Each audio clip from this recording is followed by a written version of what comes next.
Hey everybody, welcome to 50/50 Booking. I'm your host Peter.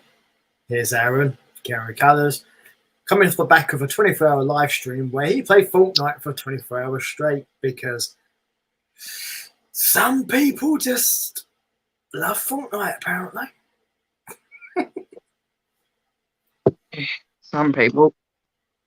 Mm. I'm not one of them, to be clear. So, but it's all in the edge of charity, so it's always a good thing. So, support your charity streamers. It's always an important thing, particularly caring with colours. Welcome in, Len Ken. So there you go. So you guys, if you've long day. If you've been here before, you know what this is about essentially. So we talk about the last week in WWE, and we also respond to any questions or comments anyone may have as well. So pretty much. Mm. So the first question, of course, is: do we think Aaron is alive, or do we think Aaron is semi-alive, or is Aaron in a walking coma after 24 hours playing Fortnite? To be fair, I think it's kind of sorted out my sleeping pattern. That sounds promising. Yeah. Nuts. Channel point redemptions. Oh, okay. Yeah, for those of you unaware, Aaron puts this out on his Twitch. For those of you on the Twitch, this is also going out on the Sort of Stuff Network's YouTube channel. So, two different places. Mm-hmm. So, there's stuff that Aaron can see and stuff that I can see. So, if it's on YouTube, I can. And if it's on Twitch, Aaron can. Mm-hmm. So, there you go. Right. This was a very meh week, I'd say, probably. Let's be honest. I say it opened up interesting and then progressively got boring. Yeah, I'd say that's fair. That's why I went with meh. Yeah. Because it started, as you said, it started interesting and then just went. I think nobody could have called how Raw started this week, really. Out of all things. I know who called it. Oh. Creative. Oh, come on, you know who called this too. It's easy. Creative? Yes! I meant fan-wise. Oh, fan-wise? Nah. I wouldn't have thought so. No. Because let's be honest, we're used to them giving us how do we put this? There's a reason they show's called 50 Booking. Booking disasters and predictable storylines. Yeah, but the thing about predictable, and we've had this discussion before, predictable can Sometimes be good. Good. It can be great if you do it correctly. And that's the key. This wasn't really.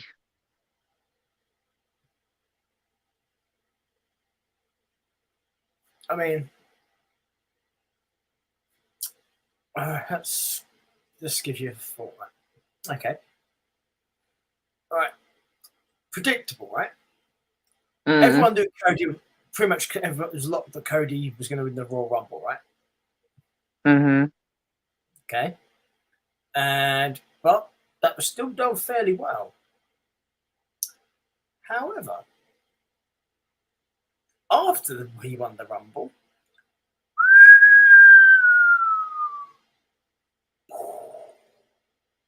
yeah, went from a meteoric rise to a meteoric fail. Yeah. I know what killed the dinosaurs. It was Cody's.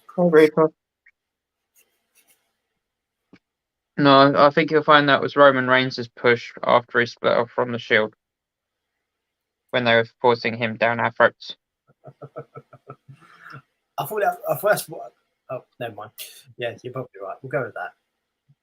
My solution, I would say it, but then I'd have to explain it, and that we don't have the time for that. So. I like how Prisoner put it. He said he became the Titanic. Yeah, that's as good as that's probably as good as one as any. Yeah.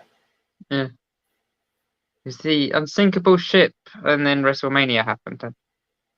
WrestleMania being the iceberg. Yeah. The irony being is it was one of two ships built with that tagline, and they both sunk. Yep. Kind of brings the design into question a bit, doesn't it?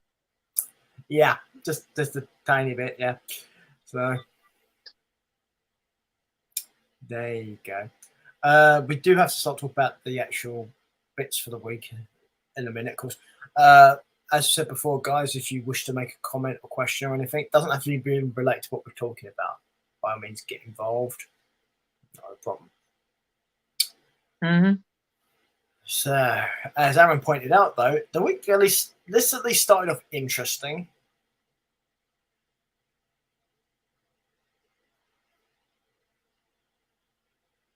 Wouldn't you think?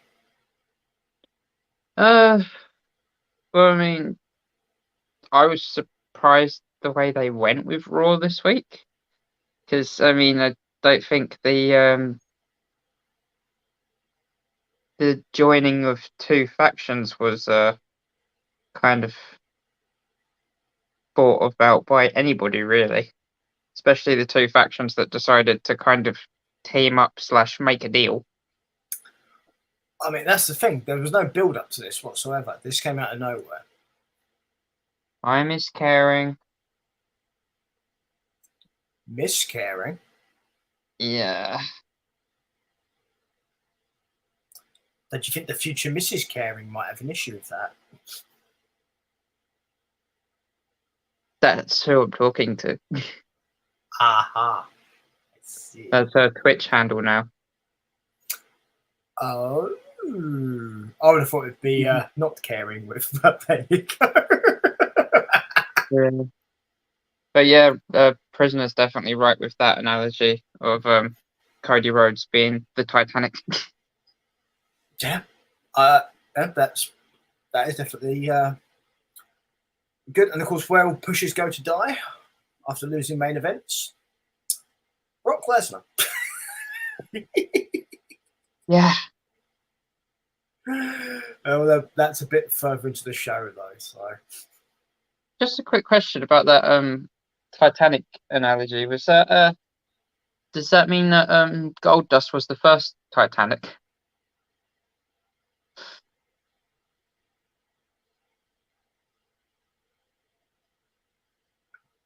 Or was that Dusty?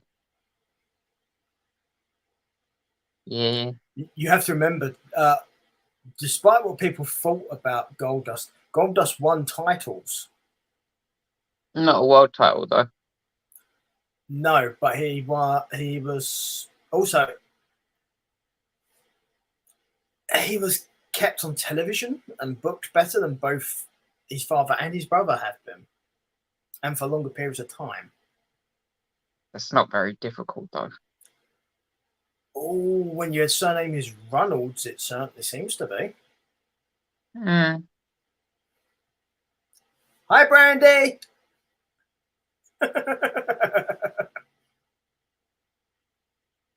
Sorry. Eden Styles.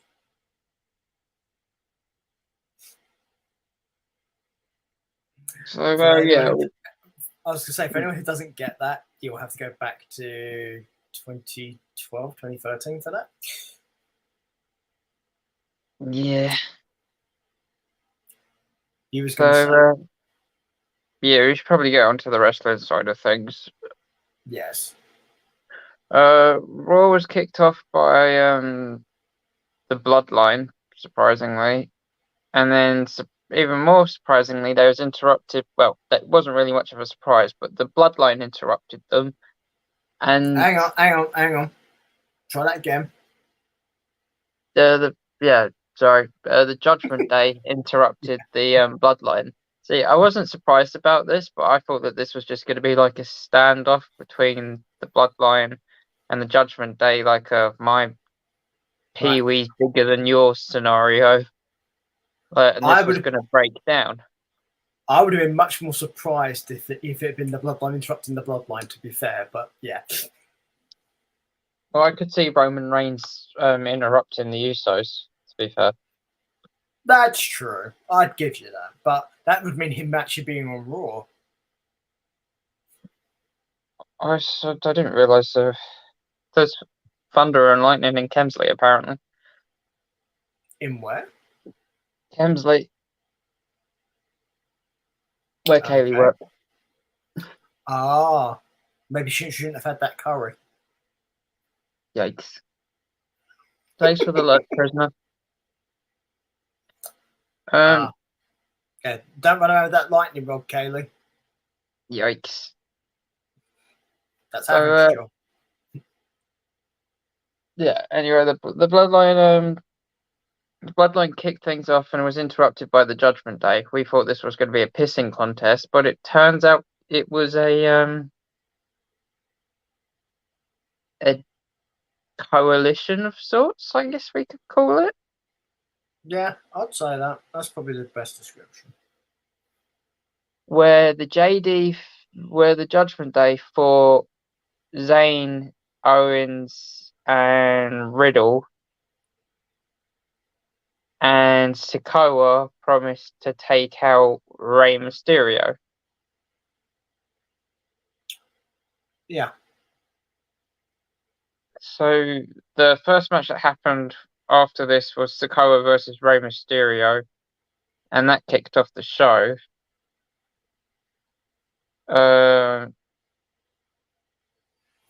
It was a good match between Sikoa and Rey, to be honest. Sikoa got the win, and with the Usos' help, he laid out the rest of the Latino World Order after the match as well. I don't mind this storyline wise, but again, the LWO is being shat on. Yeah, this is something we brought up last week. You've brought in a faction, and they've literally won nothing. Yeah. Way to build your faction. No title, no match, just straight losses since the beginning, really. And before, as Legado del Fantasma. The way they're going, it's almost like they're the social outcasts. Yeah. So, let's see if any of you remember who was in that group. Kaylee says you're looking as lovely as ever this evening. Is she on drugs? I mean, she is at work. Fair point. But, you might want to take her to the doctor to get her sanity checked then. Either that or she wants something. Discount on the wedding photos, maybe? Well, you're taking care of that.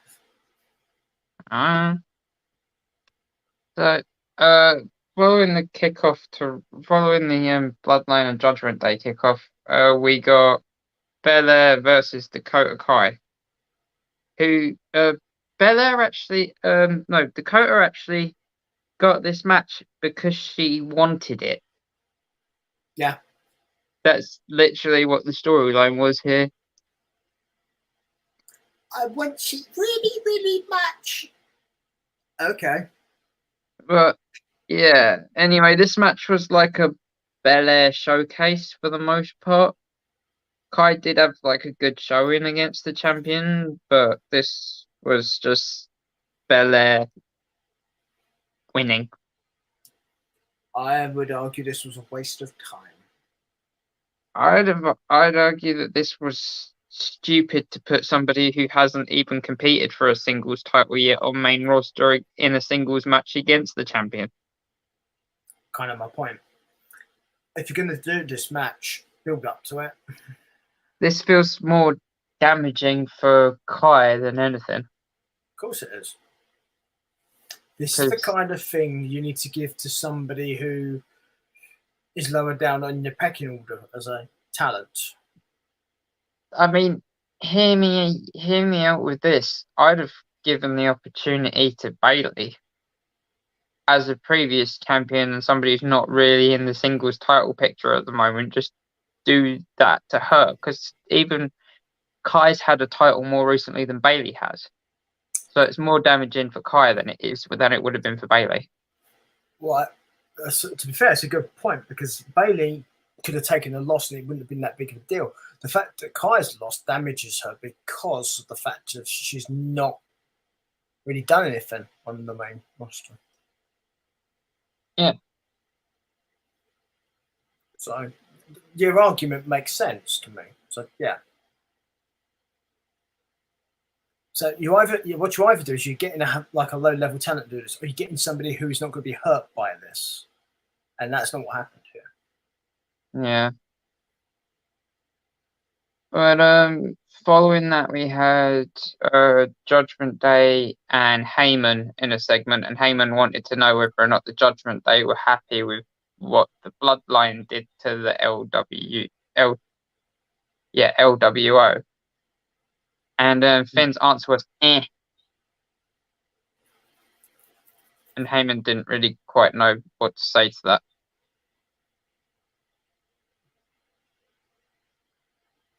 Retarded. Is what it is. Yeah. Retarded. So following that segment, we had Vince booking. Yeah. The other thing that was kind of Vince booking on that show was what happened next with Cody Rhodes and Lesnar. Yeah. It was kind of unexpected, though, to be honest.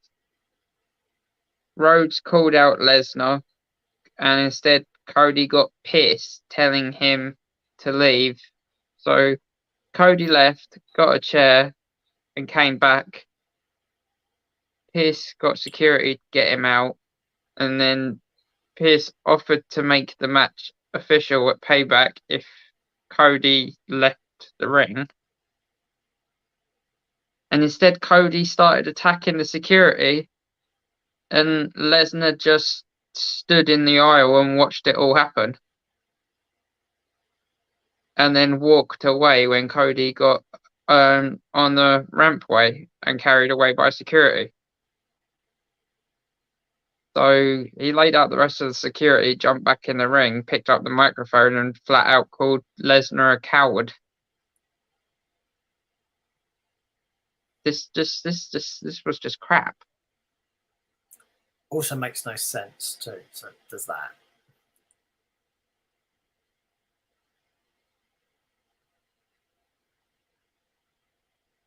To me, this just felt like Lesnar had no interest whatsoever in fighting Cody. Yeah. He showed his face. He left. He got paid. Maybe it is that. Like, I mean, maybe Cody's having to put all of the storyline work in here, whilst Lesnar's doing nothing.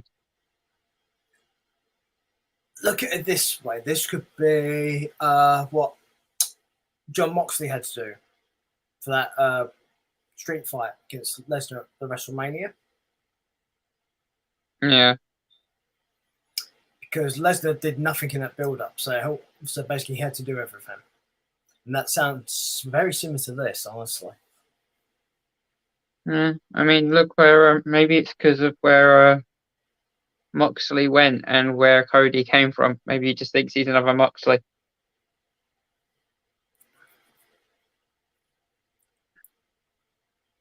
Possibly.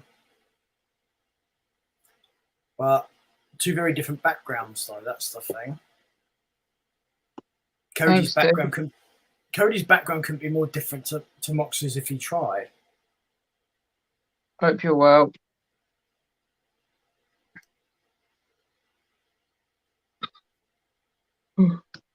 I feel like Lesnar should probably have more respect for Cody than he did Moxley, though.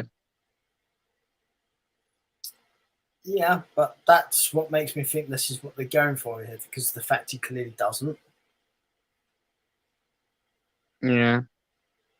But I agree with you. He should have more, but he doesn't. Mm-hmm.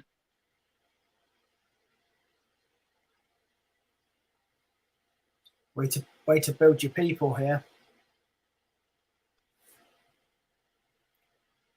Okay, so following this, we had Miz versus Rollins. I don't know why this happened. There was no build up to it. Miz seemed pissed off, which isn't a bad thing. Yeah, but Miz had what I'd call boo-boo loose face. Yeah. I mean, I wouldn't say it's a bad thing because, like, Miz angry is usually like sign that we're going to get a good match, and this was a good match. And these two can always put on a good match because they're good talent. Well, I'd say Seth is a better than good talent, but Miz is a good talent at doing this kind of stuff. I think Rollins is a better talent out of the two, definitely though. Yeah.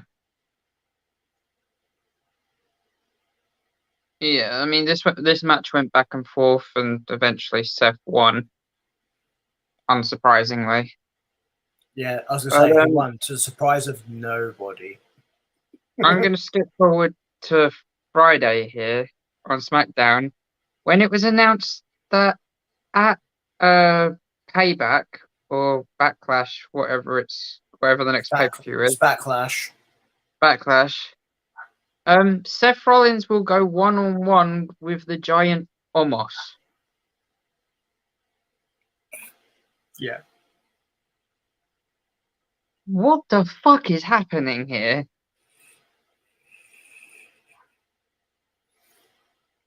No build-up, main talent, and green as fuck Giant. Where the fuck are they getting this? I can see why you might put them together, but there's no build-ups, as you point out, and it's on the surface makes sense. But from a learning point of view, I can see why you'd put Omos in a feud with Rollins. Yeah, but why on a pay-per-view? Yeah, that's the bit. That's another part of it that makes no bloody sense. Just send Omos back to fucking NXT and have him compete on Level Up for a few weeks, because nobody watches it. Because Vince loves big beefy men.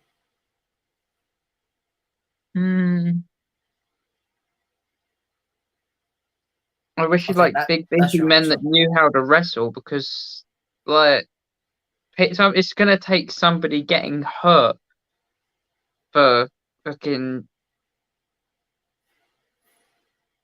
like for them to stop using Omos. Yeah, probably. And knowing Seth Rollins' luck, it'll probably end up being him. Well, not that I wish it on Rollins, but karma would state he's due something, considering what happened with Sting. Yeah. Doesn't mean I'm wishing anything upon him, though, but that's usually how shit works, honestly, particularly in wrestling. Mm-hmm. So, following that, we had a Riddle, KO, and Zayn segment, which was okay, I guess. Felt more like a comedic kind of segment than anything. Which is what it was, essentially, yeah. Yeah. And that led us to the Women's Tag Champ recap, where Stratus betrayed Lynch and Lita. And we got that followed for some reason by Reed and Lashley's recap instead of Stratton's segment, which came after the match between Lashley and Austin Theory. Yeah. This This was completely messed up and round the wrong way. Yeah, someone screwed up the ordering. The timings. Yes, the order. Yeah. So what we got was a non-title match between Lashley and Austin Theory. This should have been a United States Championship match, I think. Yeah. Especially considering what happened. Yeah. This being a non-title match made like no sense. And also it just kind of tells you that Lashley wasn't winning this. Yeah.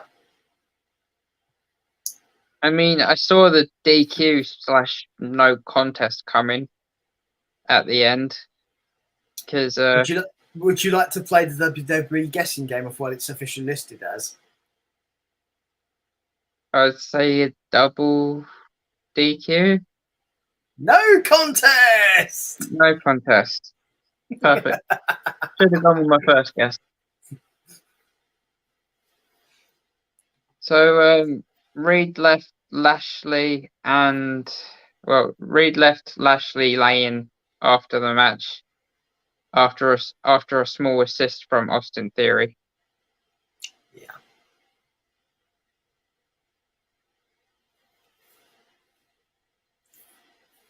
I liked this match, to be fair. It was better than their actual title match when that happened. Even though it didn't have a significant ending, it's still better.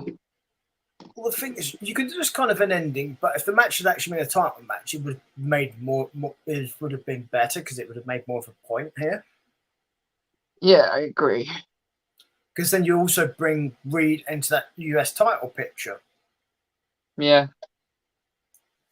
Because then you have two challengers who will potentially have to challenge each other to get the right to challenge Theory, or it's a triple threat match. Yeah. But at the present, you have Theory who's like, well, who's he facing now then? Yeah. Because the way this was done, it's implying that Lashley is just going to face Reed. Which is Theory without a challenger. Uh-huh.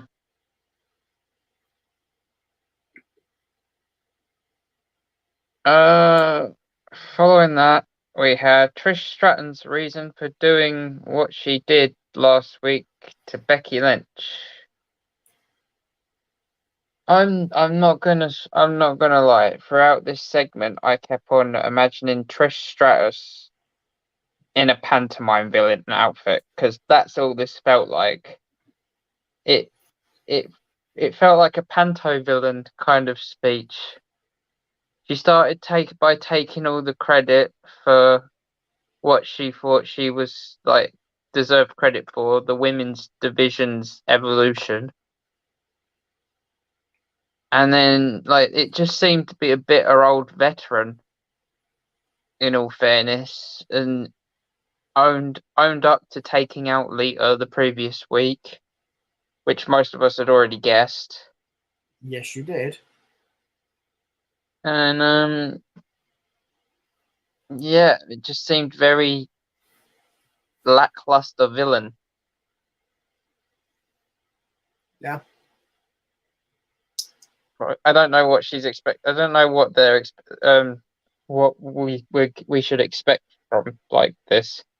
Is it going to be Lynch versus Stratus, or are we going to have Lita versus Stratus at Backlash? Whatever it is, I don't know. I mean, there's two possibilities. Yeah. Just Well, depends what people would prefer, I guess. you said there's two possibilities. There's actually three. Yeah, I mean they could turn it into a triple threat match. Yeah. But I don't see the point. Yeah, well, we've just finished talking about a match which should have been for a title and wasn't, and was interrupted by somebody. So by consequence, nobody got anything out of the match and set up nothing. Yeah. You're forgetting who we're dealing with here. Uh-huh. I mean, So, at least the next match kind of did something, I guess. We had Team Karen, Chelsea Green, and Deville versus Candice and Mia Yim, who have teamed before in the past, successfully, I might add, at War Games, among other places. It was a good match. Team Karen won and threw a drink in the champ's face. So I mean, it wasn't. It was a good result for the match because they've got momentum. They have momentum now. yeah. And they added fuel to the fire by throwing a drink over Liv Morgan. So I mean, didn't exactly do nothing. It was actually worthwhile. Yeah, it had a point. It furthered the storyline. It engaged a feud with the champions. So, yeah. I can't believe I'm saying this, but I think this match had the most point out of the whole show. I think you're probably right, honestly. Because what was next was the main event, and that was Judgment Day versus Owens, Zayn, and Riddle. Yep. And to nobody's surprise, in this match, Rhea Ripley got involved and took out Kevin Owens with one hell of a clothesline, which isn't easy to do for a guy that's for a guy the size of Kevin Owens. Exactly right. So that's So Finn let his guard down and got KO got the tag, which kind of spelled the Judgment Day's end. It changed the pace of the match until Riddle was choke slammed on the apron by Damian Priest.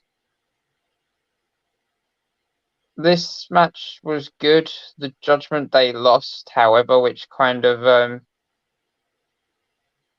made their deal at the start of the match seem pointless.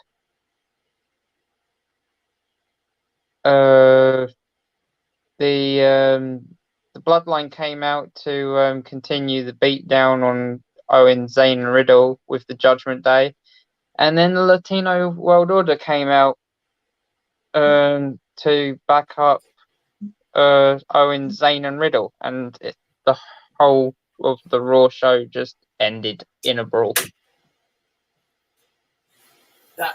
It was a bit weird. That I mean, it's a classic Raw. It's a classic Raw or WWE show ending. They like ending the show on a brawl or somebody standing over another person.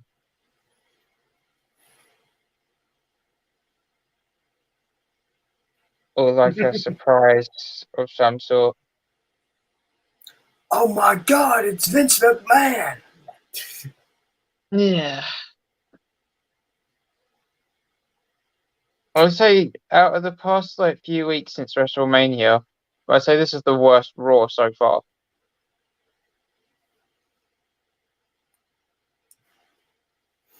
It had the least about it, definitely. I mean, when you look at a show and you got a bit of a surprise with the Judgment Day and Bloodline aligning themselves with each other, and you had a women's tag match that actually made sense. Everything else was just eh.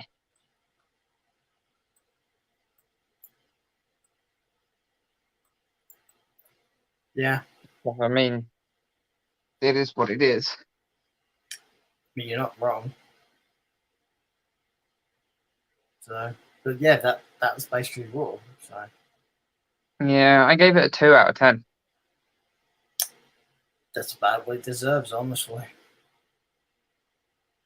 Like even with the matches like being okay, just the storylines were just all over the place and trying to like introduce a new dynamic like the Judgment Day and the Bloodline working together is great, but it just kind of seemed to like lack importance.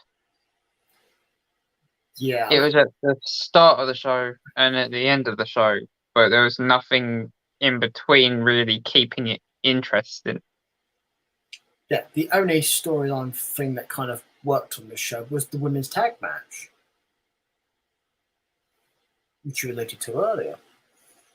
And for that to be the only thing in the show that really makes sense says quite a lot. And uh, for It does, titles but that have also bare relevancy in the company.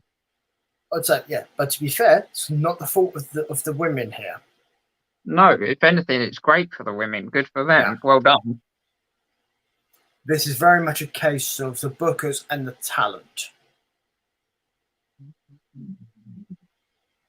in some respects. Obviously, to a certain extent, the talent can't do certain things, but certain talents are able to do stuff, Lesnar. And yeah, It wouldn't surprise me because McMahon's not bothered about the whole women's division in the first place. He just lets Triple H do the women's side of things, and then he focuses on the men's roster because everything about the men's matches in this show screamed Vince.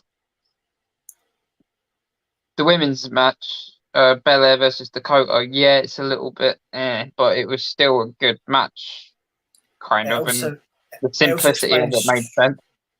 So it also explains Trish's promo because that was very Reign of Terror Helmsley kind of promo. Yeah, stale and old fashioned. Yeah, that's the one. Yeah.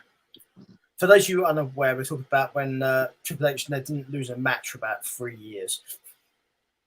Yeah.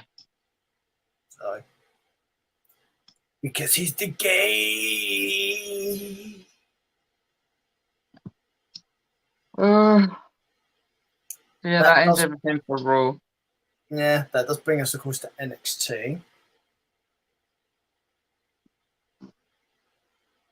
Yeah.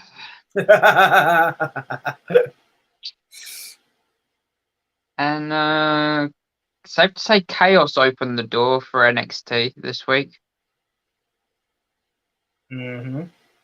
Because there was a triple threat tag team match, tag team championship match scheduled. And before the bell would even ring, they were all brawling on the way out to the ring. Yeah, considering the 3 teams in this match, duh. Yeah, not surprised. For those of you who don't know, we had Schisms, Dyad, the Diamond Mine, and Gallus in this tag team championship match. The Diamond Mine were represented by the Creed brothers. Yeah. Because Damon Kemp left ages ago, and he's also stuck on Level Up at the moment, along with Oro Menza, Big Body Hobby, and a handful of the new superstars that are coming soon to NXT. And Roderick Strong is Future endeavored.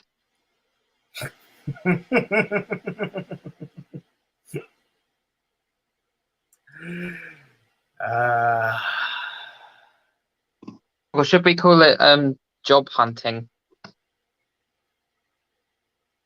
Yeah. I'm not sure how they're going to do that. Are they going to do that instead, like, or something? well, no, because it's technically it'd be.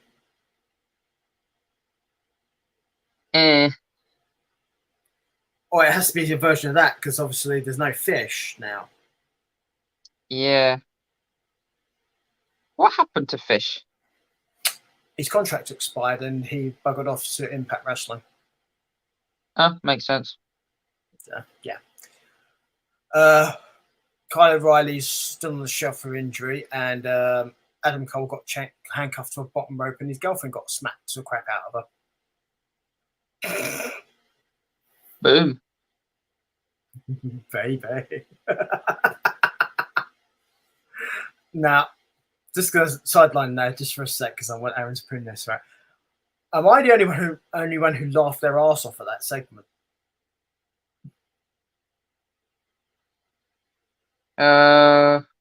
Probably not. Am I the only one that watched popcorn while it happened? Ate popcorn while it happened? That's true, because I can't eat popcorn. So, okay. Now, the reason I found this funny, there's two reasons why. Well, actually, there's three. I'm not going to lie. One, they actually didn't handcuff Adam Cole to the bottom rope properly, so he actually wasn't cuffed.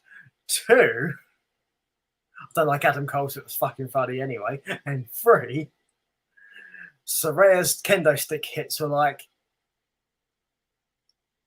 yeah. You could tell that she hadn't used a kendo stick in a while. Yeah, it's also the fact that Britt Baker's known to have back issues, so that's the other reason why she wasn't doing it that hard. Yeah, but you can make it look realistic and do it. Yeah, but that's what I've been told. Apparently, that's why. I'm sorry, but when I watched Rampage on Friday, and they showed the replay of what happened, I wasn't laughing at like Britt Baker being hit. I was laughing at the level of concern in Adam Cole's voice when he was saying, "No, please stop this, stop it." He is a crap actor. He is. Like, that's your wife, dude. Come on. Yeah, no. So I'm surprised that hasn't been turned into a meme. No, please stop. Give me time and I have a moment. I'll do something with it. Trust me. He actually sounded like Bill Murray. He sounded like Bill Murray when he from Ghostbusters. Oh no, he sounds like Bill Murray. He sounds like Bill Murray's representation of Garfield. All you need to do is change his voice from like saying "stop" to lasagna, and it would sound just like it. No, Dave, stop. No, not another lasagna. I've had 5 already.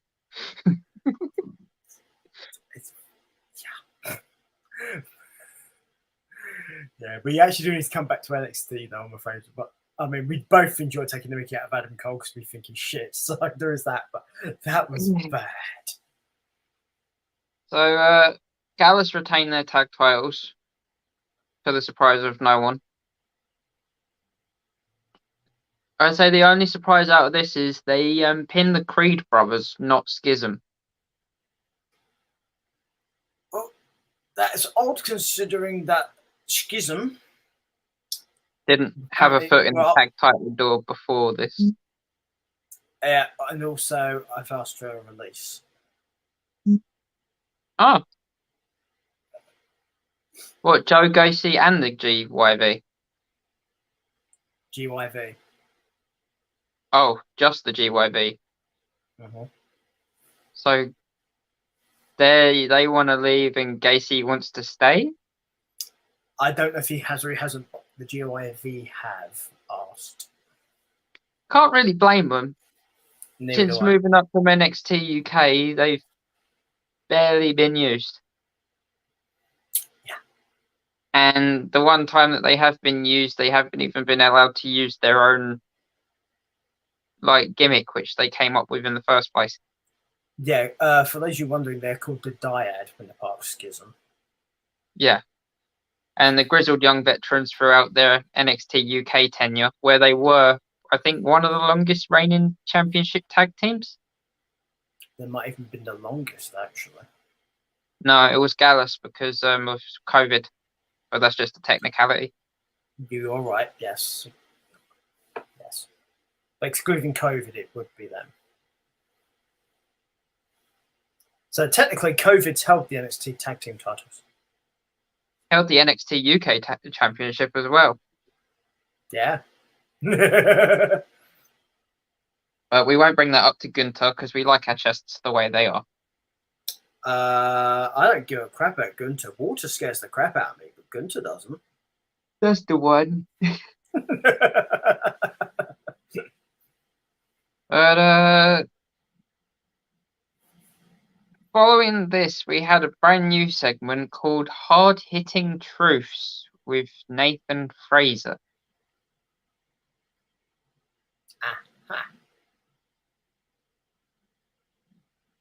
I don't like this. I don't. I like that they're trying a new kind of gimmick, Sure. but this Yeah. was like a low budget Bad News Barrett. Yeah, that's the thing. If you're going to do a gimmick like this, you have to do it either with the right person or make it work for the person who it's for. And this doesn't work for him. Yeah, you can't His just whole turn around persona and go,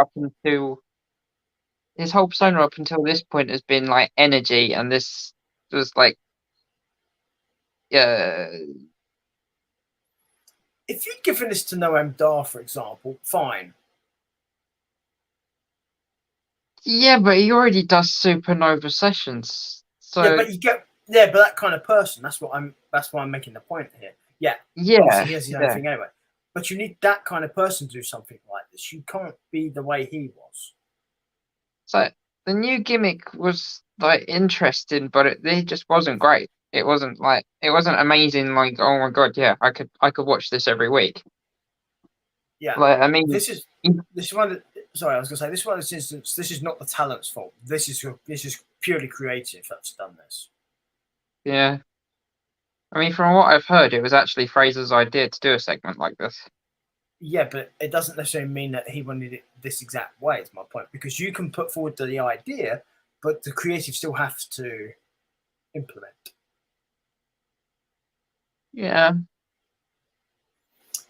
Because not being funny, unless you're somebody like Lesnar or Reigns or Cena, those kind of people, Orton, then you don't have that much of a say in what you're actually going to do. You can put forward a suggestion, but you don't have any sort of veto power, for example. Yeah. Following that, we had Noam Dar versus Miles Bourne. Dar's in-ring return / debut from his time off. And Miles Bourne's NXT debut. You may want to remind people, unless I'm mistaken, isn't Noam Dar still the Heritage Cup champion? Yeah. Yeah. They brought that back last week. Yeah. I'm surprised it didn't have like a thick sheet of dust over the top of it. Yeah, talk about something else that's undefeated by something ceasing to exist. Makes me laugh that they talk about the NXT Heritage Cup and how it's like a prestigious cup and everything. It's not even listed as a championship on the WWE website. Yeah. Also, when was it last defended? September 2022.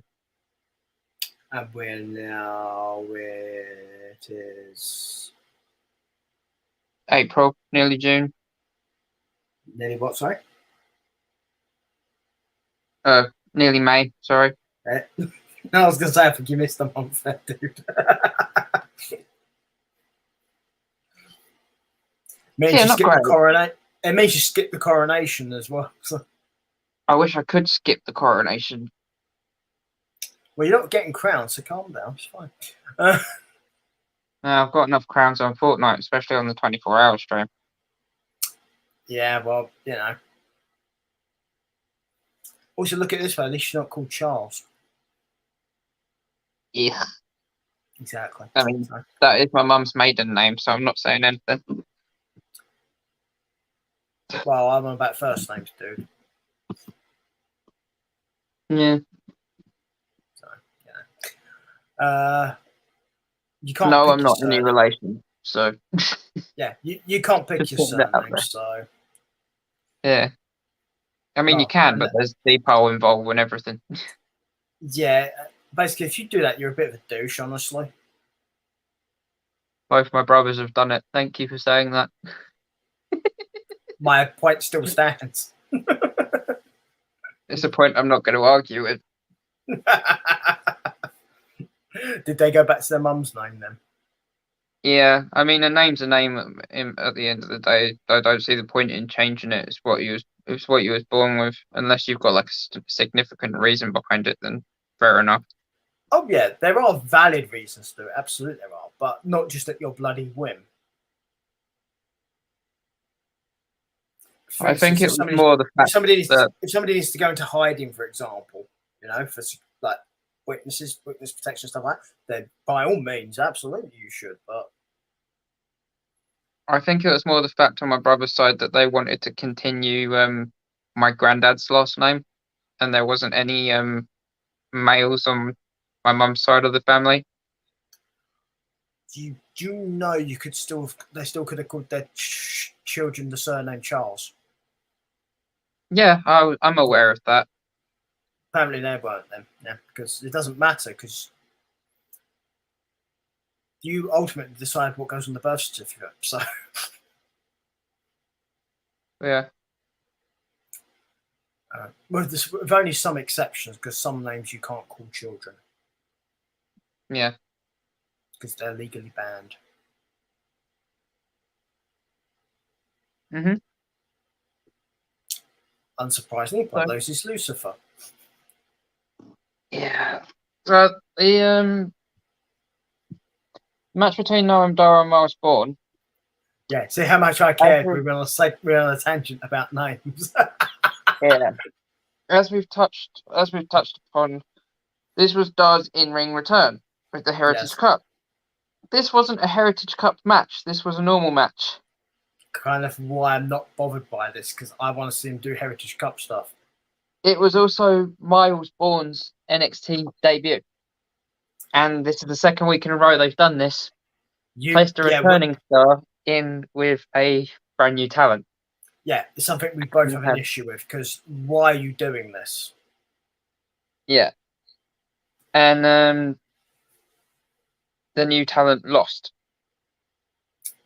Yeah. In a very short match. Yeah, not being funny.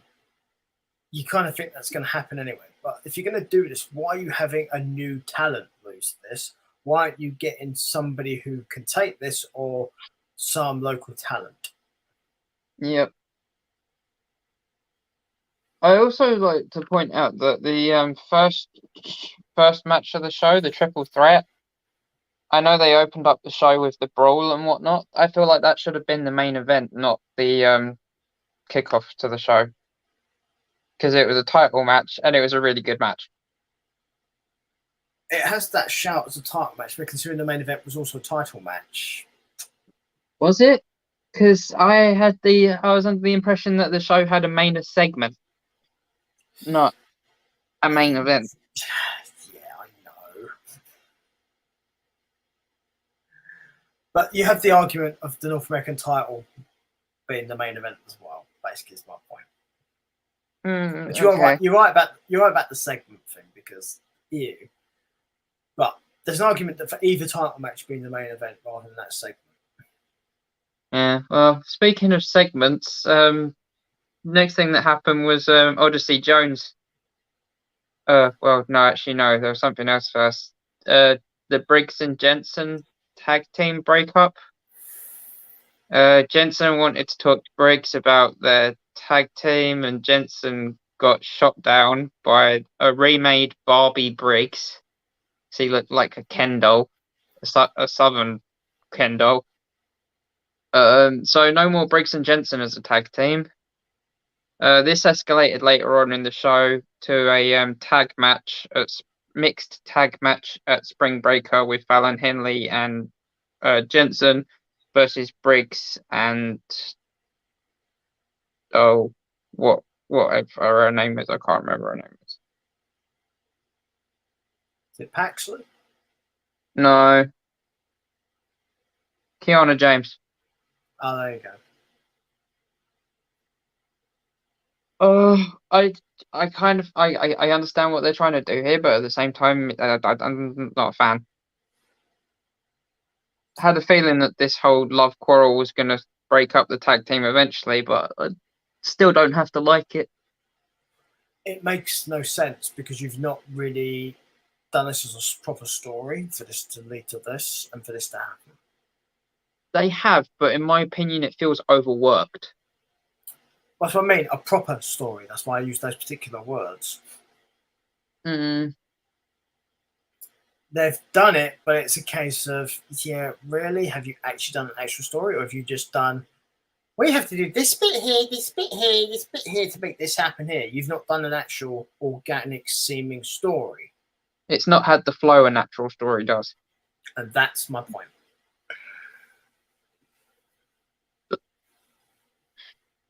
Following that, though, Odyssey Jones came out for a match.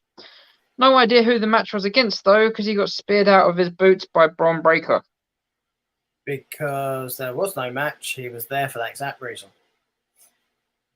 If that's the case, why use Odyssey Jones?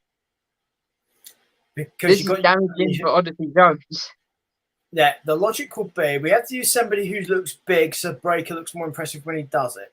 And yes, it's retarded, I know. But it didn't look more impressive. Like, if you watch the spear, it barely made contact. Yeah, it's dumb, I know. If you're going to do this to somebody and the person doing the spear isn't good at doing it, you need to have somebody who's good at taking a spear. And clearly neither of these things happened here. Von Wagner would have been a better shout. Actually, I agree with that. I mean, he's down on his luck at the moment as it is. Why not just up the ante? Yeah, because you can add to his decline, which can also go to the story, and it would have fitted in nicely with what happened later on in the show as well. Yeah, there you go. But instead, we got Bron Breakker, who came out, who grabbed the microphone, proceeded to run down Chase U, got interrupted by Duke Hudson, who took the piss out of Breakker for having mixed emotions, and challenged Bron Breakker to a match at Spring Break. And then when Breakker accepted, Duke said, "I didn't challenge you for me. I challenged you for Andre Chase." So he's basically signed his mentor up to a one-on-one match with Bron Breakker. By the way, did you eat Spring Breakers? Yeah.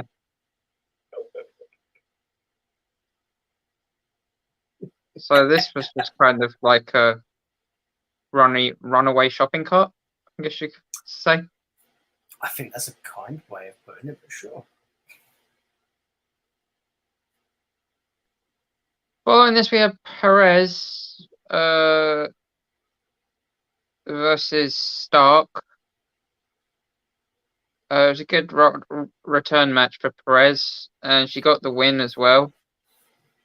Then Perez and Indy had a moment that made that looked like there was going to be a singles title match at Spring Breaker, until Tiffany Stratton interrupted and basically baited Indy into getting pissed off, and she turned around and said, "Fine, I'll take both of you on. I don't care that you're a previous champion, and I don't care that you're nothing but a stuck-up little rich kid." So there's now going to be a triple threat at Spring Breaker for the women's title between Perez, Stratton, and Indy Hartwheel.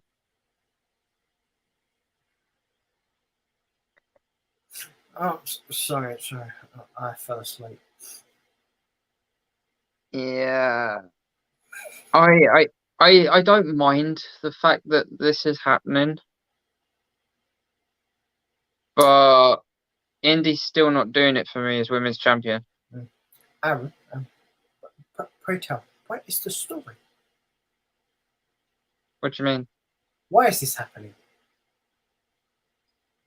Because Roxanne Perez lost her title in a ladder match, so she didn't get pinned for it. So Indy Hartwell wanted to face her one-on-one to prove that she could beat the previous champion, and Tiffany Stratton's just there because she's a spoiled daddy's little girl who wants the title.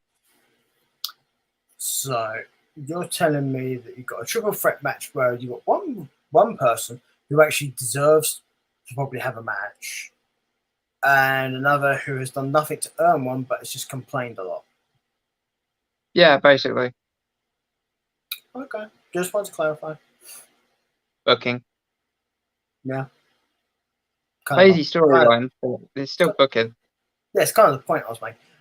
The Perez thing, I think, is fine. If you'd have it as just Perez against Hartwell, I don't have an issue with it.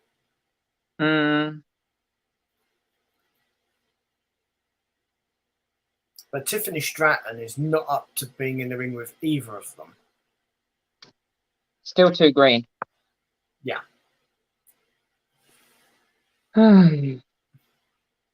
So, next we had Von Wagner opening up to Robert Stone on his way out of the building, finally. Which would have made more sense if Von Wagner was involved in the rest of the show. Good. But it wasn't. The funny thing is about this that we've had Stone on Level Up for the past 3 weeks doing commentary. Yeah. So I mean, what's the point in this? Are they gonna reconcile this business relationship, or are they just gonna let sleepy dogs lie?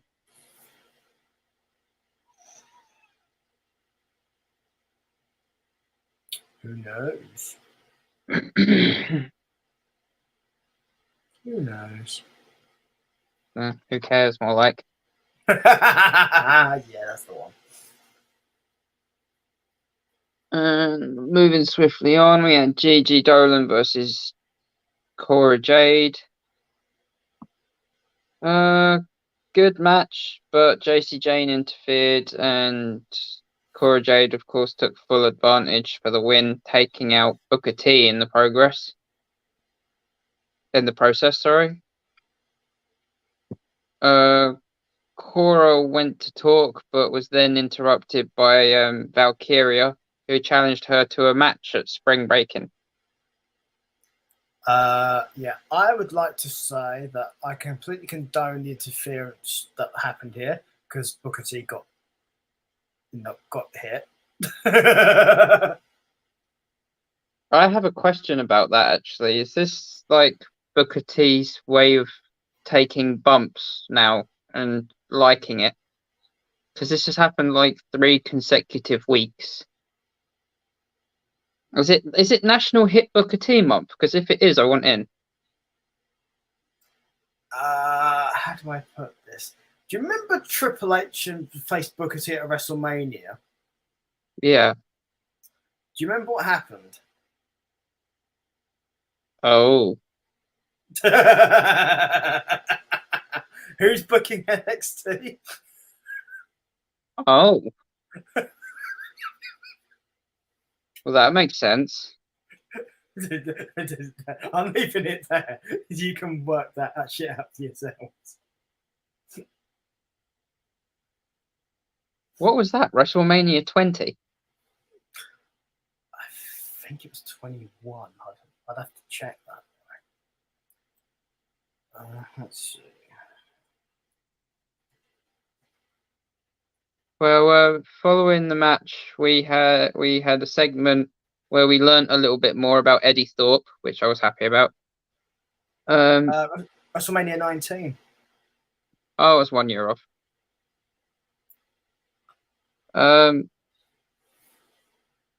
He was interrupted though by Damon Kemp, who said he was impressed by Thorpe and was going to keep an eye on him. I mean, don't have a problem with that. We've had like Damon Kemp in factions before, and if these two teamed up, it would be interesting. I don't think it would last long, but I mean, they've got the same kind of style in a way. They're both very ground based, and it's not like NXT is full of tag teams at the moment, isn't it? I can name 3, but you'd have to push me to name 5. Yeah. I mean, there wouldn't be any tournaments happening soon, like the Dusty Cup, because there's not enough teams for a tournament. I was gonna say you can name 3 because there was 3 of them at the beginning of the show. Yeah. And one of them's more of a kind of questionable tag team at the moment. Anyway, with Chase U. Yeah, and one of the teams in the match earlier wants to fuck off. Yeah, and I don't know whether or not we can call Pretty Deadly a team. Anyway. You had to get it in there, didn't you? Yeah. We then found out that earlier on in the day, Dijak threw a cameraman. Of course he did. And that caught the ire of Apollo Crews, who checked on the cameraman. And Dijak just said people need to stay out of his way. And then Apollo said, well, I'm in your way now. And that's how we got this match. So very minimal storytelling, but great result because I was looking forward to this match. At least there was something. Yeah. And to be fair, it kind of works for these two because Crews is a goody two-shoes and Dijak's a bit of a dick. And with the draft coming up, Apollo Crews is probably looking to get pushed back to main roster. Right. That makes sense. So I've heard it's not happening, but yeah. This match was really good. Short, to be honest. But yeah, a surprising win for Dijak as well. Crews wasn't put over here. I was not surprised that Dijak won. I also think there'll be more of these matches. Yeah. He tried to make said short. Yeah, he tried to make a statement after the match. Dijakovic. He tried to deal another bit of hard justice to Apollo with that choke slam of his, but he got ran off by Ilya Dragunov. As you do. Yeah. It all ended up breaking down, and the two came to blows, but that got interrupted by the next segment, which was JC Jane spilling all of Gigi Dolan's dirty laundry, which kind of made this. I guess they kind of did this to make the rivalry more personal, if it wasn't already.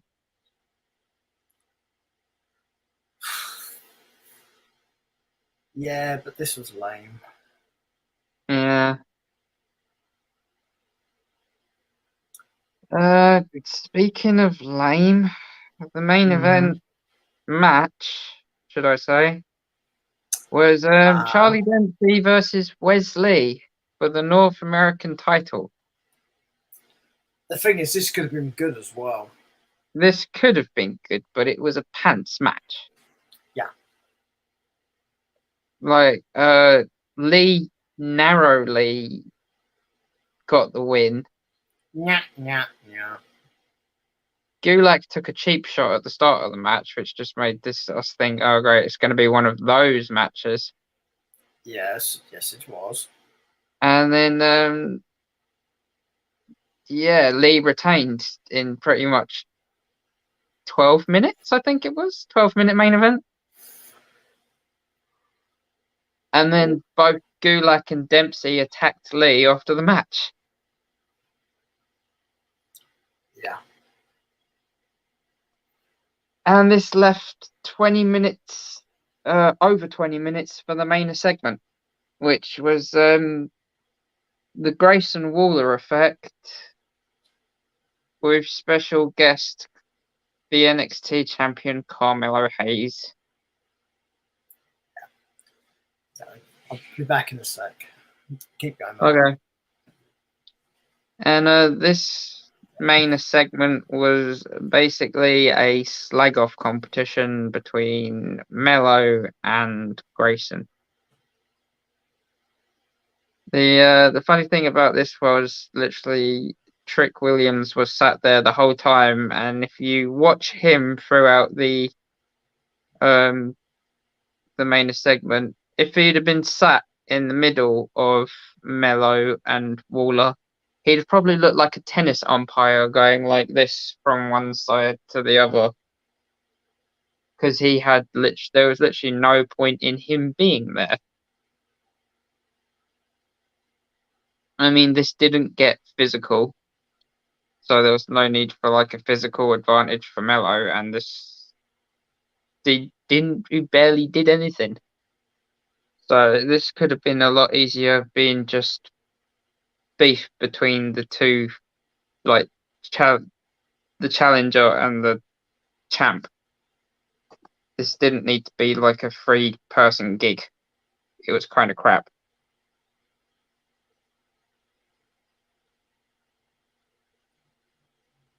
And yeah, that's the end of NXT. And I gave it a 5. Exactly right. Too much window dressing. It was not particularly good at that. Because it really it was great match wise. All the matches were good, but storylines and other shit just meh. Meh's a good word, yeah. I can use it because I'm quoting Finn Balor, so it's now perfect. Okay.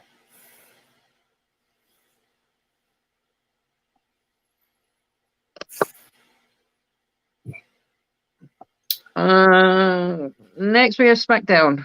And what? You forgot something. I gave it a rating. Did you?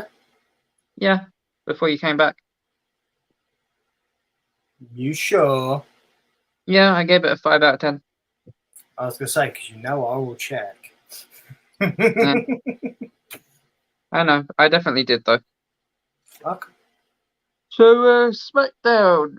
I have very little notes for this because I just finished my 24-hour stream, and I wrote down what I thought was important points, but I look like I was writing while drunk in these notes, to be fair.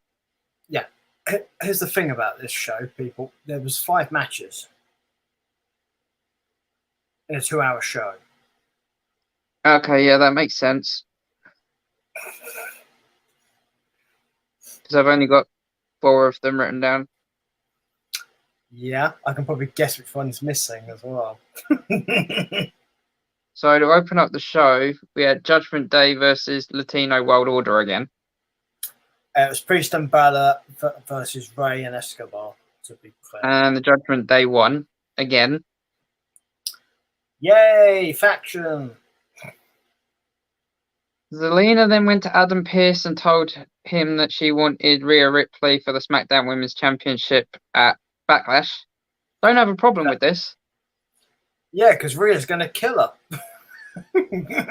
I mean, that's one reason. But 2, she is the only one of Puerto Rican descent on the roster that's female. So challenging her in her own backyard is probably going to be good. There should be a nice crowd pop. Yeah, but for those of you unaware, Zelina Vega is actually a New Yorker. Yeah, she has family from Puerto Rico. Yeah, her family's of Puerto Rican descent, but she's a New Yorker. And this is well known by most people because her dad within 9/11. Yeah. So was he emergency services or? Yeah. Yeah, thought so. I thought fireman or policeman. I think fireman. fireman. Yeah.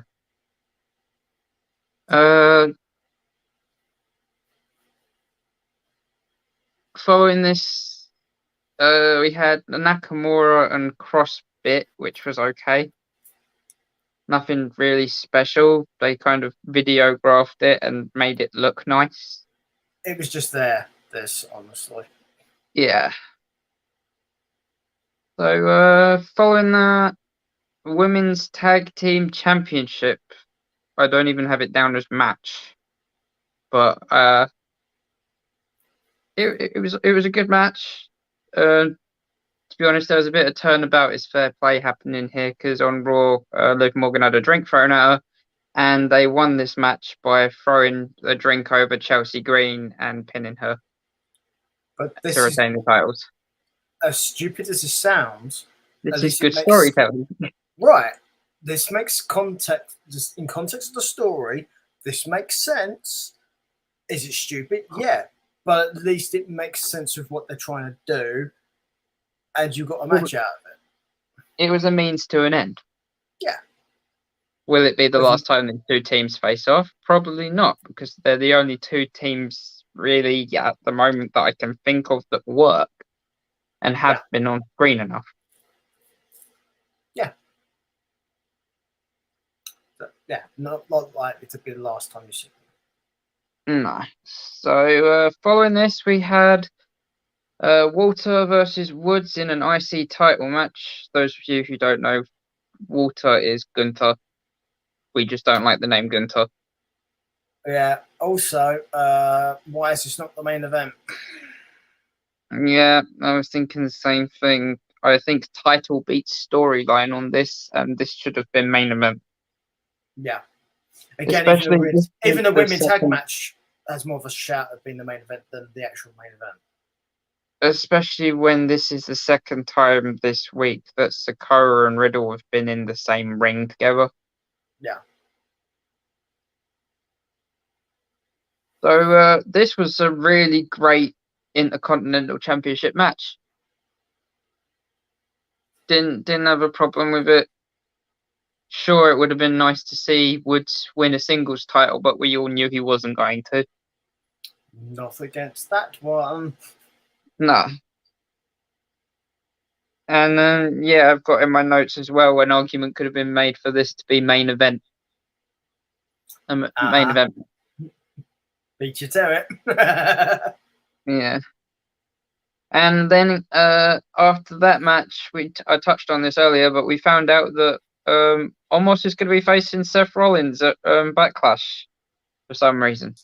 They decided to announce that here when they announced Selena Vega versus Rhea Ripley.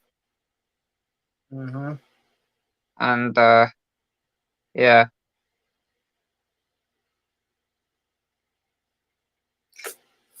Following that, I have Solo Sikoa versus Riddle. You said there was another match. Yeah, it's exactly the match I figured you wouldn't have on there. It was a tag match. It was Strowman and Ricochet versus the Viking Raiders. Oh, yeah, I remember it. It wasn't. I didn't find it great, really. No. It seems rather pointless. Yeah, that's why I'm not surprised it wasn't on the list. But for sake of completion, Strowman and Ricochet defeated the Viking Raiders. Which is really bad when you think about it. When you've got the natural established tag team losing to two singles guys, yeah. Not only established tag team, a worldwide established tag team. They've won championships in multiple continents. Yeah. Although saying that, Strowman has been a tag team champion. Yeah, with a 12-year-old.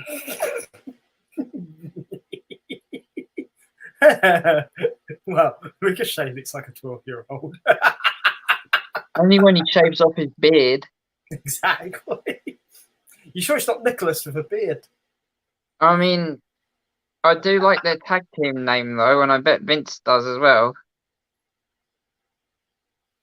Where do you think it came from, dude? Yeah. You could say the tag team name because I reckon you can say it in a better Vince voice. Not saying it. You do it. No, you do it. You do it. No, you do it. I'm not doing it. You do it. Rock, paper, scissors. Oh, okay. So you want me to do that, do you? Okay, right. There we go. Rock, paper, scissors. You mean like that, yeah? Yeah, but I meant to say their tag team name. I was challenging you to rock, paper, scissors so that way we could decide who says it. Oh, okay. How about we do Rochambeau? I go first.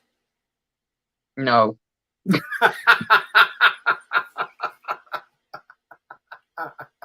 I'll be honest. I know that it's I'm amazed how many people still fall for that. By the way, I know it's something like beefy, jacked, big, juicy, and jacked, or something like that. But I can't remember the name properly. You wanted to play rock, paper, and scissors. Come on. Right. Rock, paper, scissors.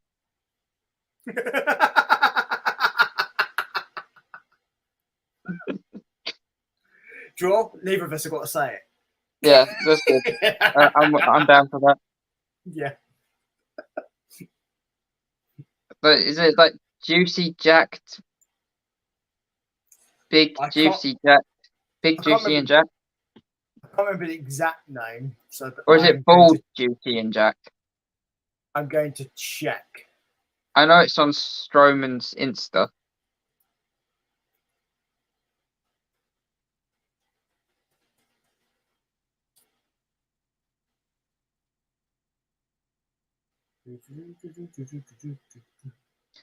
Anyway, following their match, we had Solo Sikoa versus Matt Riddle in a no disqualification match.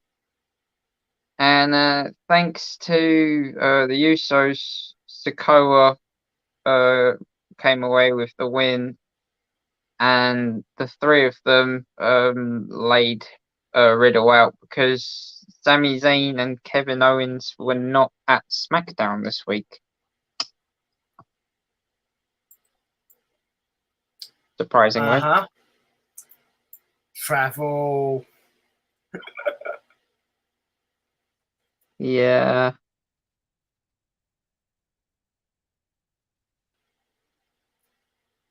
What's funny is I looked it up, and the first thing that comes up is Skyscraper Senton, which is obviously what Ricochet's finisher is. So, yeah. Oh, it's kind of funny. So, did you say it's on Strowman's? What's it on Strowman's? What? Sorry. Instagram. Right, I'll check it on there because I don't remember exactly what it is either. But it's just more for the sake of completion because we do want to make sure. Right. I know it's something along the lines of what I said. I know Juicy's in it and Jacked. I just can't remember what order and what order it's all in.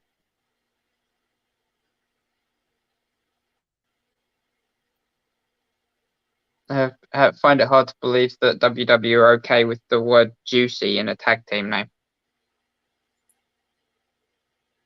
Team Jacked, Tan, and Juicy AF. Yeah.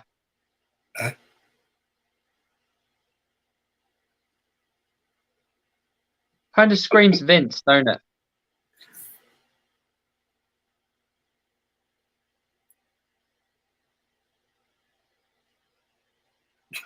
Yep. Yeah, for those of you who, if you want to find it and have a look at this for yourself, it's Adam Share 99 on Instagram. Yeah, it does kind of scream McMahon, doesn't it? Yes. Oh boy. Because I like big sweaty man, says Vince. So Yeah, that was SmackDown, and I say it's 7 out of 10. I mean, there was only 5 matches. The storylines they were really good matches. Storyline wise, sure, but nothing really amazing. I would go with that. There's nothing that was, I would say, damaging, apart from possibly the Viking Raiders losing. But Yeah, with the exclusion of that, the other 4 matches, they advanced their stories, or they were good matches. we got a title match from one of the segments as well, which is Yeah. something else. So We got yeah, the start of a new rivalry as well with Nakamura and Cross. That started last week, I believe, and it's kind of grown this week. it did start last week, yeah. So, but yeah, I'd say 7's a fair score for that because I think it probably, as a show, I think SmackDown did more for its program than the other 2 shows did. Yeah, I agree. So, there you go. So that was SmackDown. Yay! Yeah. So we now go on to the part of the show where if there's any questions anyone wants to ask us, obviously we'll go through those. And while we just waste some time, we're just going to take the piss out of Adam Cole's bad acting again.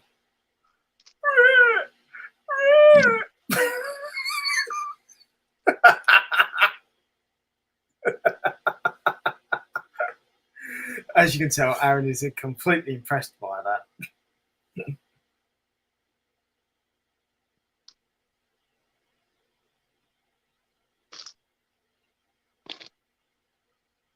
I'd say match of the week in the wrestling world. Rampage's main event: El Vikingo versus Dralistico. Mwah. I think that's a good shout. I've also seen something else on the Super Sports channel, which is where I watch my wrestling. Yeah. Bare knuckle boxing being televised again, and it's a brand new tournament show. Okay. There's something for me not to watch. Yeah, it's interesting, but quite intense. Yeah. For anyone who's aware, who may not be aware of this, I don't like MMA and I don't like boxing. And this is neither. This is more brutal. Yeah. And there's a simple reason why I don't like some of these things. I like to be entertained. I don't want to watch a murder. And after a few of these matches, I kind of felt the same way. Yeah. So, but in our cases, we get to watch Dynamite and Rampage, so we do get a bit of relief. Yeah, I was just kind of intrigued because obviously, a certain somebody in the WWE used to be a Golden Gloves boxer. Yeah, and I know. did bare knuckle stuff as well. So I was kind of interested to see who else might have been on the show. I was hoping he'd be on there, get his head smacked in, yeah. No, but I know of one of his old running buddies before he became a wrestler, and I was expecting him to be on the show. For those of you wondering, we're talking about Baron Corbin. Mm-hmm. So, yeah. There's been a few of them in wrestling over the years where you've had Golden Gloves people who've become wrestlers. So. I think why do I want to say Damian Priest was a boxer at one point? I believe he was. Let's see what that, and I think he also was the Golden Gloves, but I can check that. Back in my day, though, it would be gentleman called Johnny Badrich, who you may know as Mark Merrow. He used to be married to Sable. Yeah. So, but he was a Golden Gloves champion.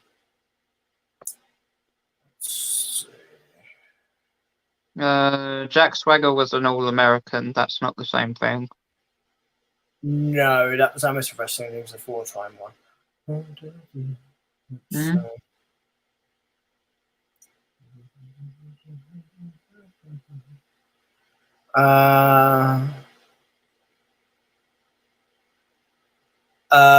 okay, yeah. Priest was Priest competed in full contact martial arts, basically karate. Yeah. He won 2 national championships in full contact martial arts.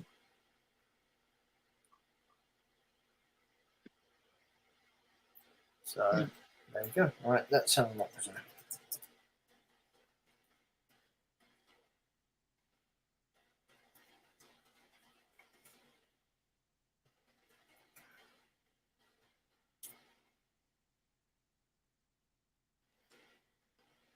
The first 2 people that came up and looked up Golden Gloves boxers were 2 we just spoke about.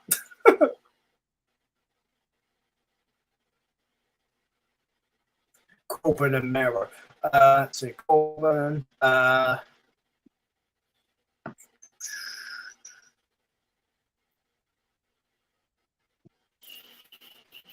I don't want to say Sugar Ray. Possibly was. But if you talk about wrestlers, Roddy Piper had a boxing background, but wasn't Golden Gloves. No, I believe that was Bare Knuckle. Yeah, he had an actual boxing background too. Let's see, if we're going to go to a current wrestler that might surprise you, Isla Dawn was a boxer. Yeah, she was also a kickboxer. She trained under Malachi Black. That makes sense. Let's see, Elijah Burke, who you may remember, he was a boxer. And there's no Golden Gloves though. If you remember Ludwig Borger, he was 1 too, but no Golden Gloves. Orlando Jordan, for those of you who remember him. Yep. He was a boxer, no Golden Gloves though. Oh, I think, do you remember that one? What? He was a boxer. Who? TJP. GGP. TJP. TJ Perkins. Oh, TJP. Yeah. So, but not Golden The Gloves. So inaugural cruiserweight champion. Yeah, the only Golden Gloves ones I can find are Corbin and Merrow that became wrestlers. Where is TJP now? Because, I mean, I've not seen him anywhere. I will check that for you because I am a nice Because I heard that he went to Impact. He's been in Impact a few times, so let's see. TJ.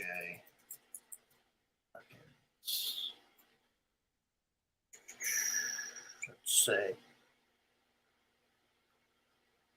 Let's see what his active status says.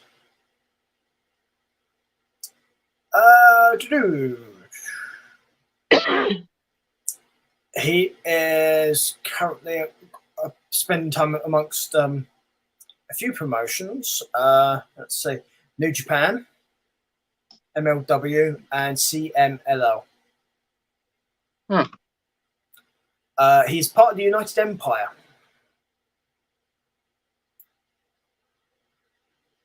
Oh, so we'll probably see him in AEW in a sooner or later then. Possibly, because we've seen 3 of those guys. I mean, he is really good in the ring, so I mean, it makes sense for him to be in that faction, I guess. Yeah. For they those don't you exactly unaware, take on slouches, do they? Yeah, and for those you unaware, TJP was the 3rd person who wore the suicide mask in Impact. Yeah. The first He two was being Christopher also Daniels and Frankie Kazarian. the inaugural cruiserweight champion in the first cruiserweight classic So, back when 205 Live was a thing. oh, the good old days before Enzo Amore ruined it all.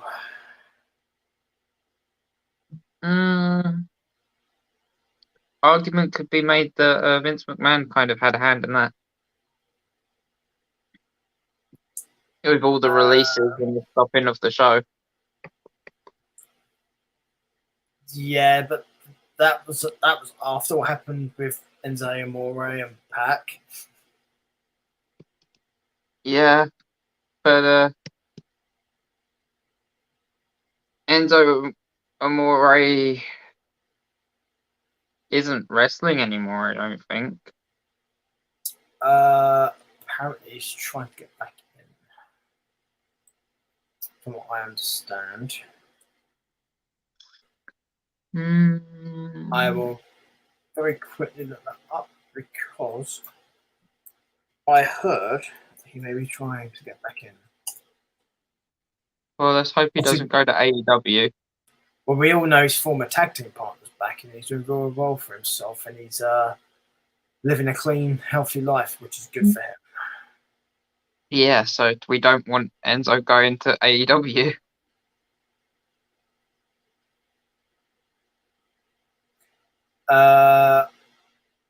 The last thing he was in was actually this year, and that was MLW.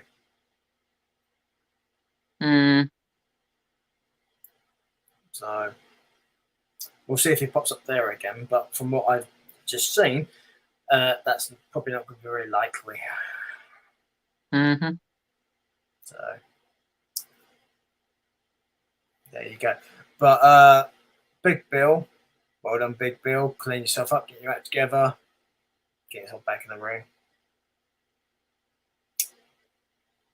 Also, nice. Jeff Hardy's return was a surprise to a lot of people. Not me. Didn't touch upon that. Yeah, because I kind of knew. So I'd heard rumors as well, but I've heard rumors on both sides. So I mean, yeah, except for in my case, it wasn't a rumor I actually knew. Yeah. So, and you know what happens when I actually know something? I don't talk about it. Yeah. Is that why we're not talking about Randy Orton this week? Who? Randy Orton. Who's that? Yeah, I don't know. Yeah, Aaron knows very well I do not like spoiling things. So if I know something, I don't talk about it. Because I think people should be able to enjoy their stuff. I mean, it's not like WWE was talking about him last week and then mentioned him a couple of times this week just to keep the lights on at home. I don't know what you mean.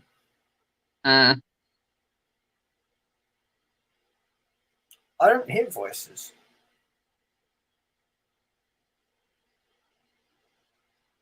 Do you hear voices? Yeah, but most of it's WWE creative, so just white noise. But is it in your head? No, it's usually in my headphones when I'm watching it. Ah, does it cancel you? No, not really. So it doesn't understand? No, they just talk to me. Yeah. It took you long enough, for fuck's sake. Oh no, I got it, but I was just trying to ignore it.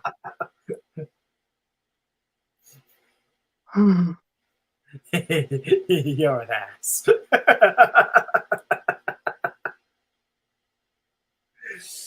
Try a bit of fun here. Boy. We have to make things fun. It's a fine line between fun and headache, though. Pretty Deadly's on the ledge. I was going to say, we can start talking about Pretty Deadly if you like. No. So, I have one for you. what did you think about who came to the rescue for the Elite? What, Don Callis? No, not Don Callis in uniform. Well, why?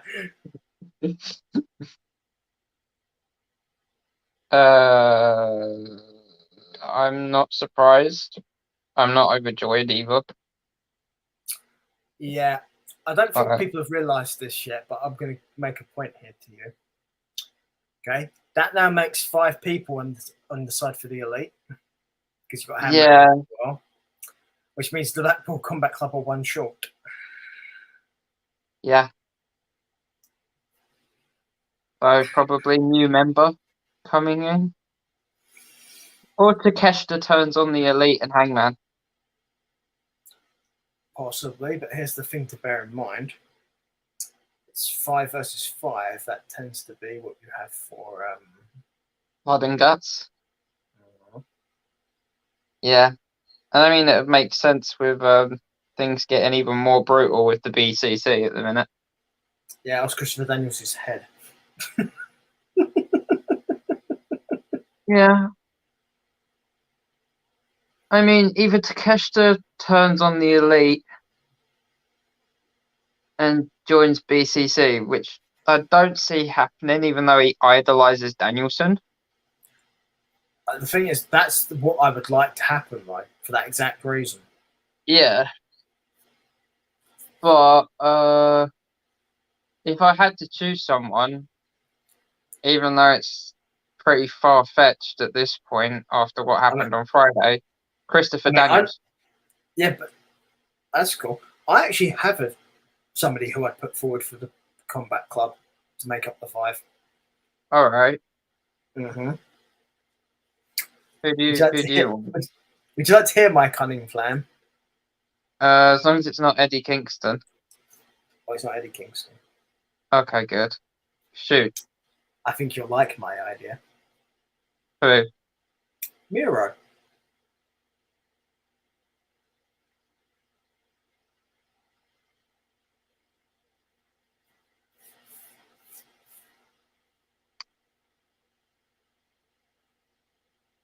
I do and I don't.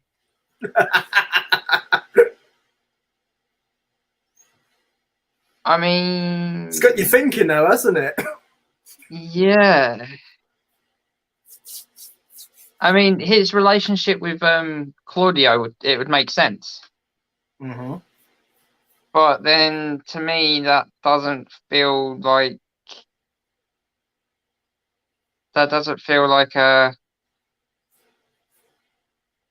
it. Actually, yeah, it would work because Miro worked with oh fuck's sake, what's his name? William Regal. He worked with William Regal in NXT, so he's got a Blackpool connection, kind of. Mm-hmm. So that'd make sense. Yeah, I didn't just pull it out my butt. I did actually think about it. I mean, previous Regal guys. Yeah, and he's an AEW guy, so and he's currently not being used for anything. Makes sense, and to be honest, it definitely even up the odds with Takeshita. Yeah. On the Elite side. I didn't like the fact that they called Kenny and Takeshita a super team. So that was a bit like, it's not a super team. It's made up on the spot. Yeah, and you've got Kota Ibushi looking at Takeshita going.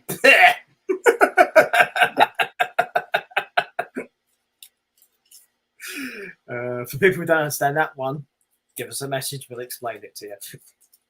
Mm-hmm.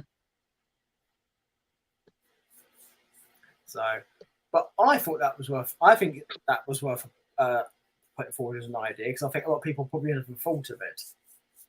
Yeah, I mean, we haven't seen Miro since it's since he got injured at Full Gear against Danielson. Yeah. Yeah, which is the other reason what made me think of it. Yeah, makes sense.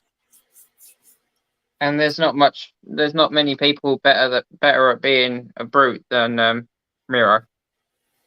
Yeah. And if you look at how they are now, the Combat Club, they're very much brutality, and that fits right in Miro's wheelhouse. Oh yeah. But yeah, either way, I'd like to see Takeshita turn on the Elite, because I'd love to see Don Callis' face. I don't want to see Don Callis' face. I don't want to see Don Callis. Oh, Don Callis' the surprise of Don Callis' face. I'd like to see his face super kicked off his head. Oh yeah, if he takes a knee strike from Takeshita, that'd be brilliant.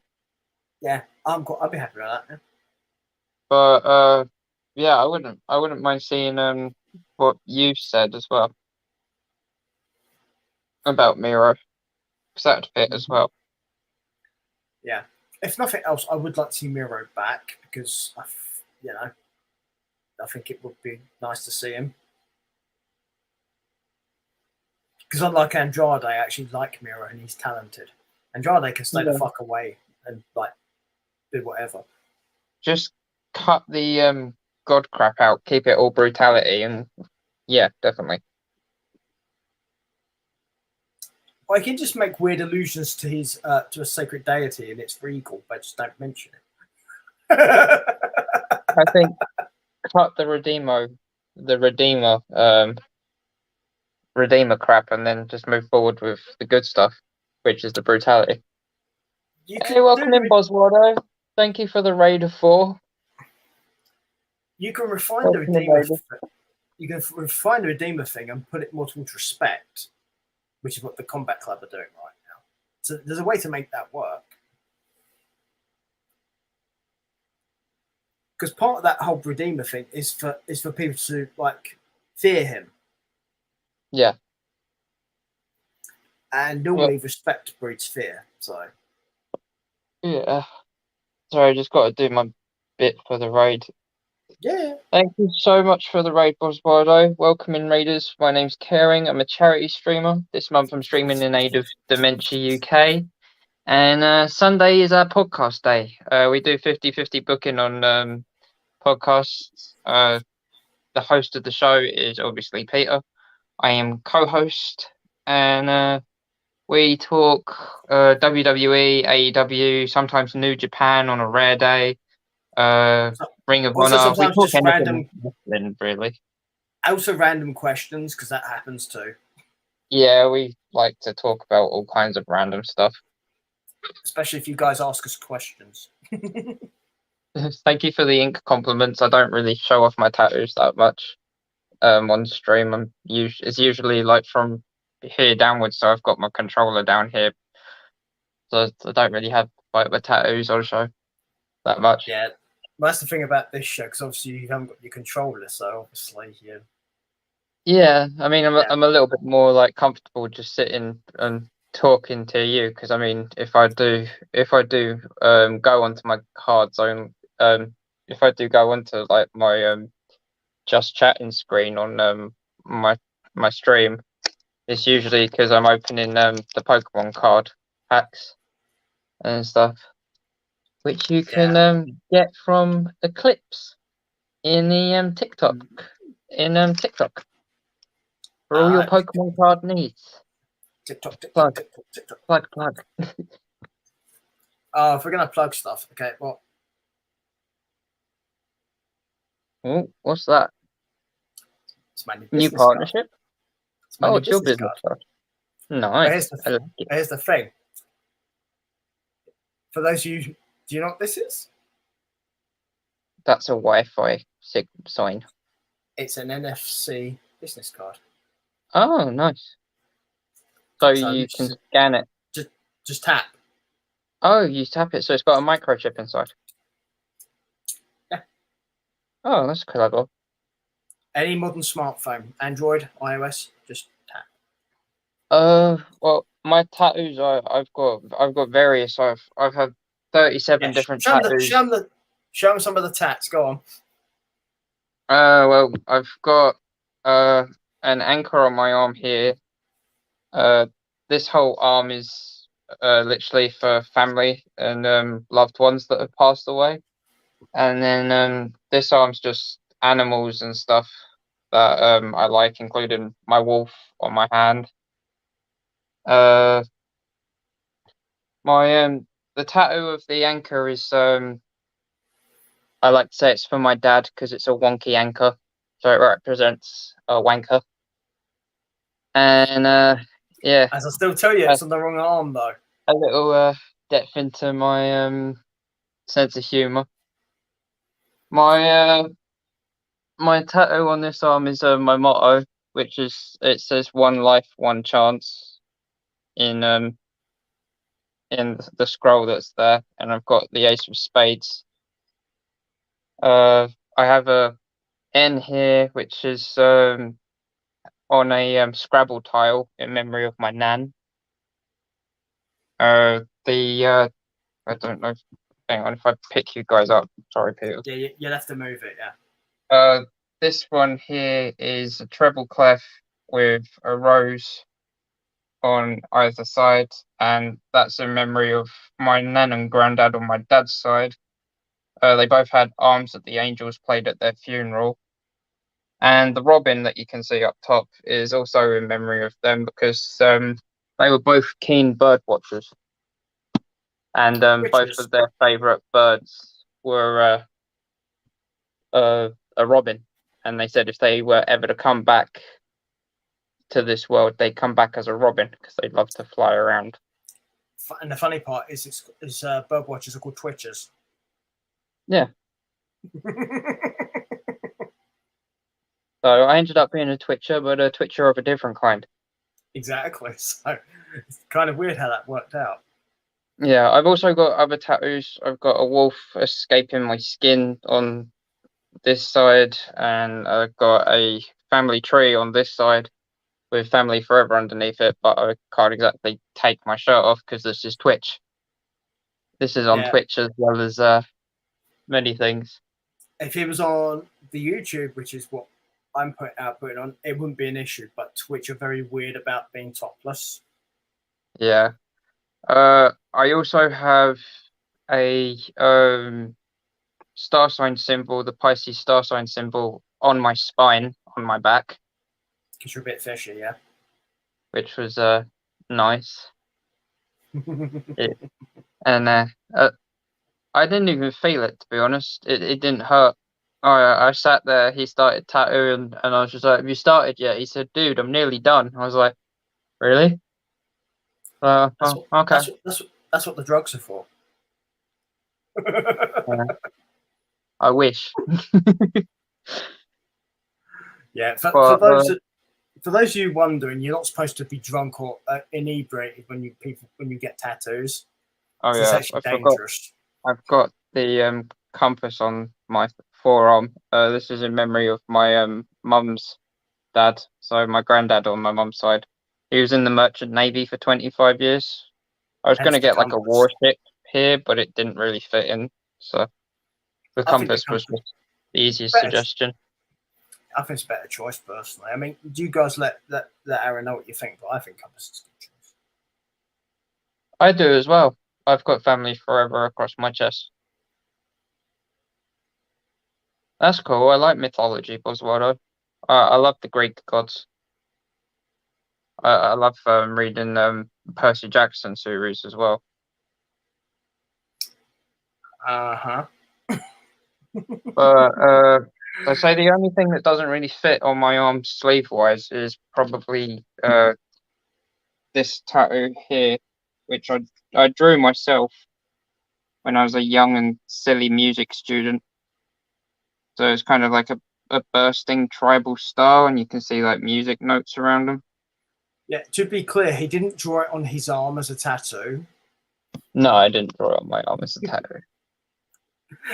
Because you said as a kid, I drew this as a kid. I was like, yeah, you might want to clarify that slightly. Yeah. Another one that I drew is that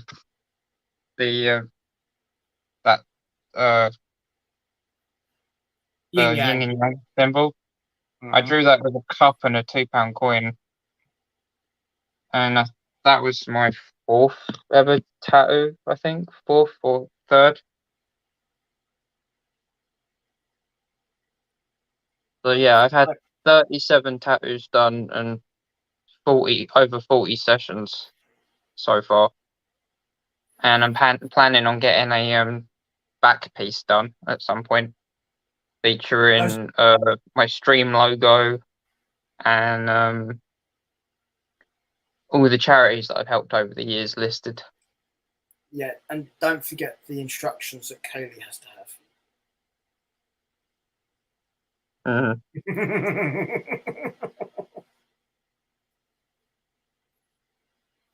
Well, I imagine she should be working at this point or on her way home. Yeah, I do have a couple of other ones, but I don't feel comfortable sharing because they're on my ankle, but I don't really want to get my feet out on stream. Yeah, if you want him to get his feet out, that's on the that's his spicy sites right there. You don't do that on Twitch. Most painful. That's a tough question. Probably. Are they asking physically or emotionally? Because that can be two different answers. Emotionally, I definitely know which one. Physically, this one, because the inside of your arm hurts. Oh, if you're doing it at this section here, which is where it looks like yours is, there's a bunch of nerve clusters here. That's why that hurts, dude. Yeah, I've got one on my neck as well. I've got like a matching. I've got a matching with my brother, but that didn't hurt. Didn't feel a thing. Nah. The nerve clusters in your neck are this side, they're not at the back. They're under here. Yeah, it's like that didn't hurt. My spine didn't hurt. My hand didn't hurt. I fell asleep while he was doing my hand. Well, the hand can be weird, but as for the spine, it depends where on the spine, because certain parts of the spine won't feel it, and other parts will feel everything. And I remembered that bit. That was the first time I'd had one done near my wrist, and that's literally on the joint in the wrist, and that didn't tickle. The scapular bone right here. This little bot bit that pops out. Yeah. So my first tattoo was that one though. The tribal signal for dangerous animals. You are looking for them.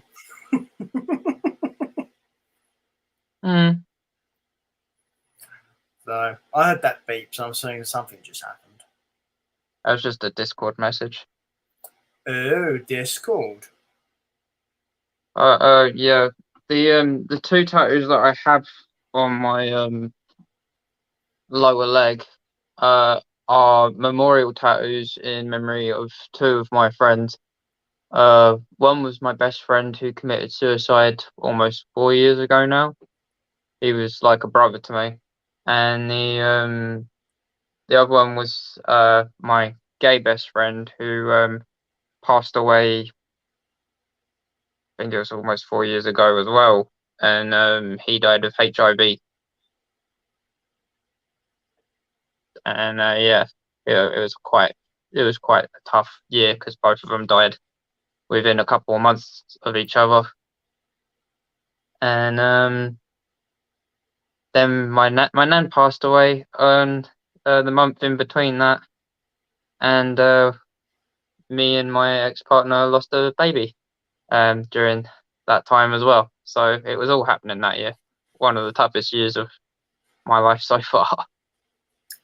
That's the thing. That's the thing. Sometimes when it comes to things in life, one thing will happen, and then all the rest of that shit happens at the same time. Yeah. That's another one of the tattoos that actually really freaking hurt emotionally and physically, because obviously same placement. Yeah. And it's just that's in memory of my my baby. Yeah, and there's a lot more detail on that one as well, so that's going to hurt more. Yeah, it was bold black, same as that one. Yeah. Where he's kept on going over the same spot over and over again. Plus, it has red ink in the A, so it was yeah, hurt. He did the entire thing with an outline pen as well. Yeah, Aaron likes pain.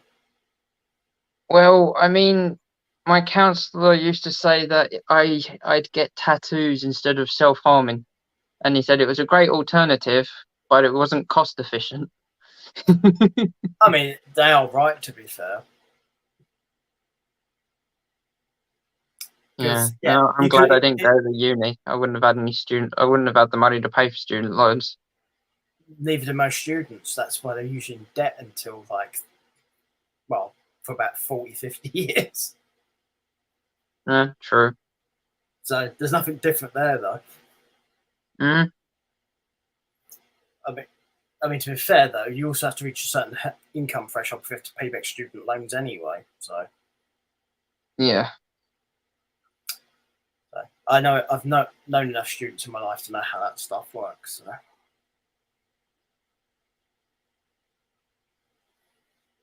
It's one of those fun little things. So yay! So yeah. Also, those people who are contacting Aaron on his Twitch, yeah, if you've got recommendations or suggestions of stuff you'd like to see him do on his Twitch, let him know. Yeah, I mean, at some point, I'm probably going to end up having another tattoo done. If you'd like me to live stream me getting tattooed, I might be able to do it depending on where it is. Yeah, he'd have to sort out the tattooist in question, but yeah. Yeah. I'll just do some shout outs real quick, because friendly faces always like shouting out friends. Oh yeah, if it's people you know, definitely, because appreciate their support, definitely. Yeah. Because the difference here between Aaron and me is I do this purely for I just enjoy it and I get to speak to Aaron, and it's the one time a week I do this because I don't have time the rest of the week to do anything to this sort of stuff. I'm busy doing what I actually do for a job. But Aaron is on Twitch because that's what Aaron does. That's Aaron's job. Yes, indeedy. So it's a bit of different interactions. You guys can see much more of Aaron than you will do of me. So Yeah. you're more likely to, particularly if you live in England, you're more likely to see me in real life, statistically, than you are likely to see me online. Whereas you're more likely to see me online than you are to see me in real life, because I don't leave my house. Yeah, because Aaron's antisocial. Yeah, antisocial and anxiety go hand in hand, I guess. Yeah, it's more anxiety, to be honest. It's not really antisocial because Aaron's a nice person. If you actually are nice to him, it's one of those things. So. I'm one of those guys that likes to be well, I treat people how I like to be treated, and if I don't get the same respect back, then you'll get the same respect back that you give me. Yeah. I personally think that's very fair. Mm-hmm. I mean, I haven't had any complaints yet, except for the people who disrespected me then. Yeah. It's definitely one of those things. Yes, we also like says no noise coming from Kaylee at all, so clearly she got gagged. Yeah, she's at work on the nights tonight. Okay, so that's her excuse, is it? Gotcha. Yeah, she shouldn't have gone in really, because she threw her back out 2 days ago, doing gardening at work, lifting concrete slabs. For God's sake, I bet she didn't lift them properly. Probably not. No, I mean it's not in her contract that she's supposed to do any manual labour on the grounds of the property in the first place. So they're in breach of contract getting her to do the jobs. Right. Okay. I was going to say that depends. is she doing that of her own volition, or are they asking her to? Because if they're asking her to do it, and it's not in the contract, then yeah, that's a bit Yeah, iffy. they could probably get done if Kaylee wanted to sue, but she doesn't and can't. So Well, yeah. Just the thing with stuff like that is people will be like, "Oh, why didn't this and do this?" Yeah. Well, you've got to bear in mind is for someone is it worth them suing? Do they get more from it than they lose? yeah, So, which more often than not, for most people, unless you're higher class or upper class, then you probably can't afford to sue because you're going to lose more than you get. mhm. Uh, if you guys wanted to see like pictures of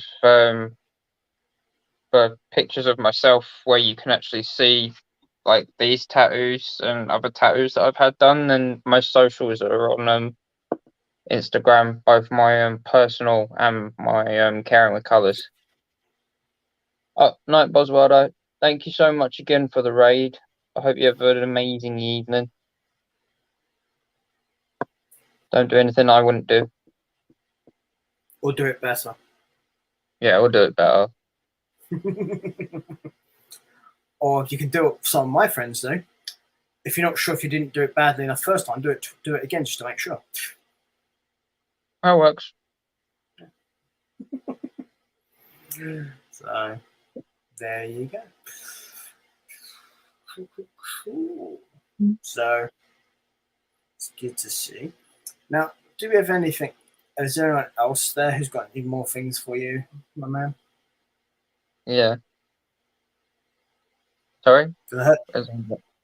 I heard a buzz. So was that the Discord again? Was it? No, it's a notification. Ah, I see. Cool. Right. Yes, Aaron and myself are both tired. We've had a very long week. Aaron did a 24-hour stream. Mm-hmm. And he's still recovering from it now.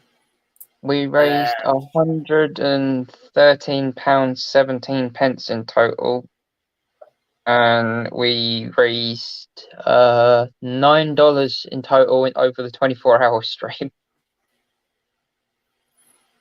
Through just streaming though. That's literally just the stream. Yeah. So I mean, that's just through people watching, so that was great. And we had 10 viewers in for the whole stream. Yeah, that can be a tough one as well, because particularly for most regular people, their paydays until the end of the month as well, so that can be hard. Yeah, the whole Twitch revenue thing's just kind of broken, really. I mean, if you've not got a significant amount of subs, then the payout's never going to be like noteworthy, really. Yeah. So, like in the first 2 weeks, I'd raised $30, and I added that to the total, like on my payday, so that way I could give it straight to the charity. Like, and that's my personal benefits that I've paid that out of. And then when Twitch does the payout, eventually I put the money from that into my account. So that way I've got the money that I've put from the charity work stuff into the stream. Uh-huh.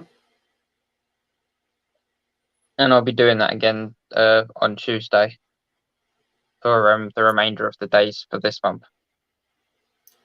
Obviously, yes. I was meant to stream today, but I was still recovering from the 24-hour stream yesterday, and I had to go into town for my mum. I also had visitors that ended up staying for 3 hours. We had a nice chat and a catch up of sorts, and that was my day today. I watched Level Up as well, and then started watching 911 Lone Star, which I'll probably continue watching after this is over. Yeah, I can believe that. I mean, that's what I mean. Aaron's had a busy week. I've had a busy week. For example, this show normally starts earlier than what it did. It's late today because I didn't get home until just after 8 o'clock. So, and then I had to Yeah. actually get ready and sort stuff out, and that's why the show was late, basically, because I was actually doing work stuff. So, Mhm. yeah. But got a nice Yeah. busy week coming up, which should be fun. Yay for me. So, for those of you who are going to be around the capital, not this weekend, but next week, there's 2 bank holidays, and it's going to be very hard to travel around because of the coronation. So if you're a Londoner, check your transport, check your routes for driving, because stuff's going to get shut off. Mhm. So, yeah.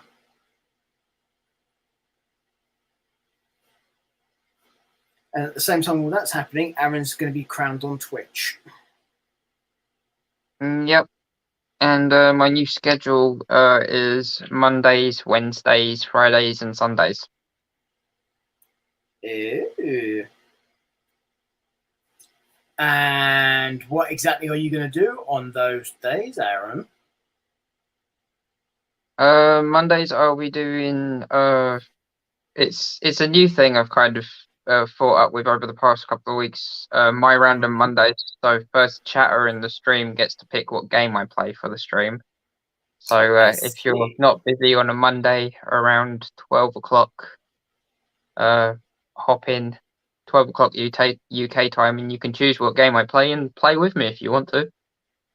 And I was going to say you might want to say what time zone that's for. yeah. So then Wednesday's Weird Crafting Wednesday, or as always, Wednesday's Minecraft. Friday's Fortnite Friday, and then Sunday morning we have the Dead by Daylight stream leading into the afternoon or early evening, which then takes us to the Sorting Stuff 50/50 Booking podcast. Which is what's happening right now. So, but at this point, it ain't going to go on for much longer because we are both tired and we both need to relax and chill. Yep. For sure. So, let's just make sure nobody's got anything else your end. Yeah. No, that's okay, Miss Tree Librarian. I'm grateful for just the support of people, really.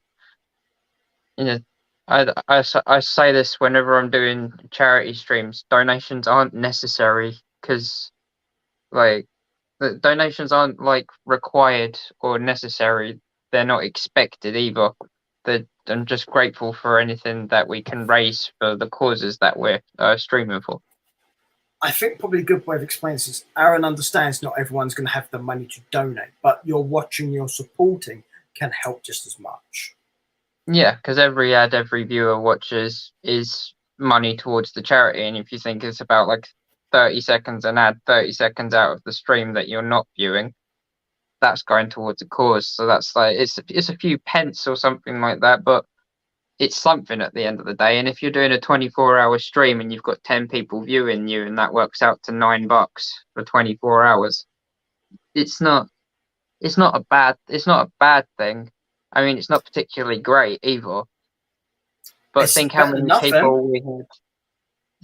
Think how many people like 5 times that amount would be. If I had 50 viewers in during a 24-hour stream, that would be $50 for the charity. Oh yeah, the more is better, but it's also better than nothing too. So yeah, any sort of support is beneficial. Mhm. So even because not everyone can donate. So yeah. Yeah, I mean, I tried my best to get as many people in as possible. Like I was advertising the 24-hour stream like 3, 4, 5 days before on TikTok, posting like videos and stuff, making sure to talk about it while I'm live as well. That way, people will remember to like save the date for it. I mean, there's only so much that I can do without having to pay for like advertisement and stuff on like Instagram and TikTok and Facebook and stuff. Yeah, that's the thing though, mate. Yeah, you did it on the 21st, didn't you? Your live stream. Yeah. You know it's World Earth Day, right? See, I didn't know that was. I didn't know that was World Earth Day as well. I mean, No, it kind of goes hand in hand, like World Earth Day and like charity. You kind of like think about it. Yeah, but But the whole thing about World Earth Day is you're supposed to turn off your machines and like do stuff and not actually use machines and electricity and stuff. That's kind of the point of it. I mean, I did that for half of World Earth Day. The other half I was streaming. I know, but And it literally was it the probably other half as well, because I started at 12. yeah, I mean, it depends on obviously how strictly somebody follows it, but there will be people out there who probably followed it. So as a result, those people would have seen a bunch of stuff because they wouldn't have been online at all.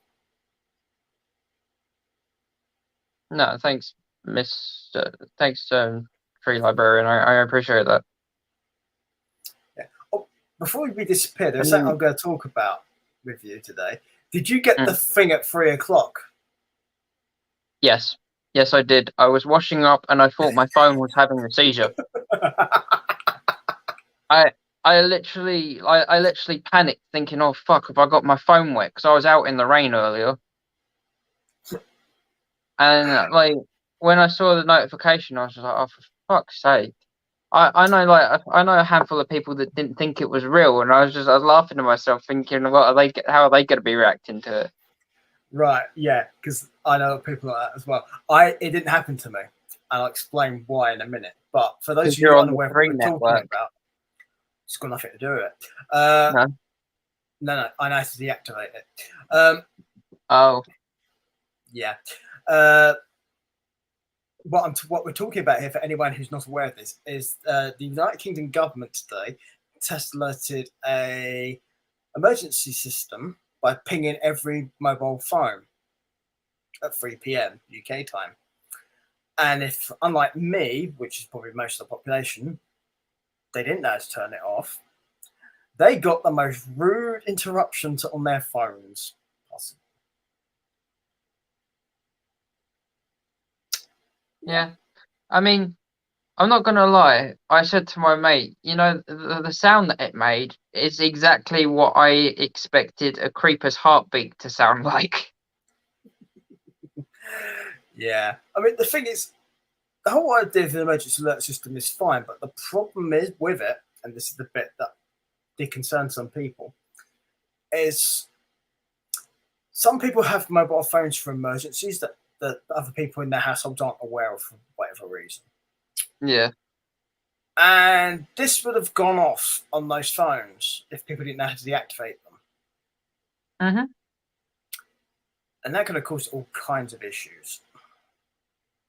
I feel sorry for any police on duty in the evidence lockup, because if there was any charged phones, they had the job of finding all the phones in the evidence lockup that were going off because of the alarm system. Exactly. How many times they had to put gloves on just to open a box, turn the phone off, and then close the box and put it back on the shelf. Exactly. So, but yeah, so a lot of the UK population had fun with that today. I did not, because I know how to actually switch the damn thing off. So, yeah. Another thing about the Outlook. I mean, Peter knows this about me. Like 10 years ago, I had basically the rug pulled out from underneath my feet when it came to my career options, because I wanted to be a chef. I was training to become a chef. I was well trained, aced all my practical exams and everything. Got into catering college, but I had I got jumped and my head caved in, which gave me epilepsy, PTSD, and all my mental health problems. So my outlook on life is I'm getting paid because of being disabled, and I give that money back to people less fortunate than myself because they need it more than I do. And I've been that way for the past 10 years, and I ain't changing anytime soon. And why should you? No. I mean, they've given me the gift of unemployability. I might as well put it to good use. Yeah, make something good out of something bad. Yeah, making the best out of a bad situation. Exactly. So, for anyone out there who may have similar issues. Always try and find the upside to what's going on and try and do a positive thing with it. Hmm.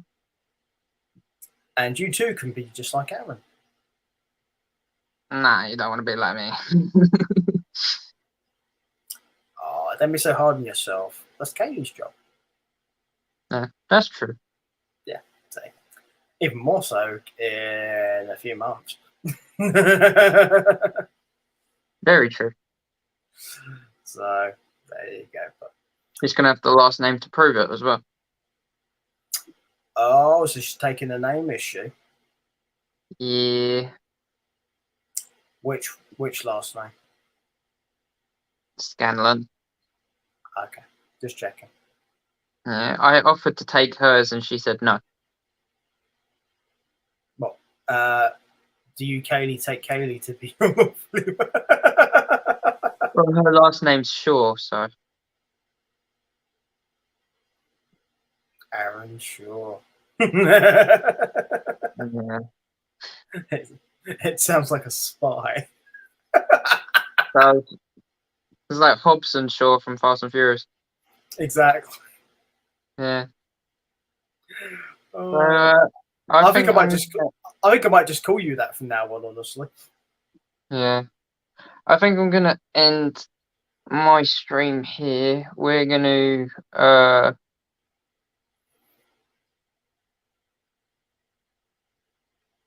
that's cool, Street Librarian. Yeah, I was gonna say, check that I haven't got anything more they want to ask you first. Oh, thank you. I really do appreciate that. I mean, flattery will get you everywhere on this on this on this channel. You're gonna make me blush though. For this one, yeah, I'm a bit harder to get, but this one, yeah. Well, see, I don't hear it very often. I've like never been one to get compliments. Usually, it's just criticism. I mean, if anybody who's met my family will understand that. Dude, we've done streams where your family's actually been in the background, so yeah.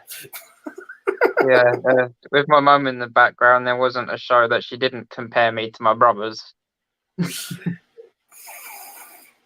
Yeah. And then, I of mean, course, there was also dogs invading, but yeah, that's another story. yeah, I mean that in the well.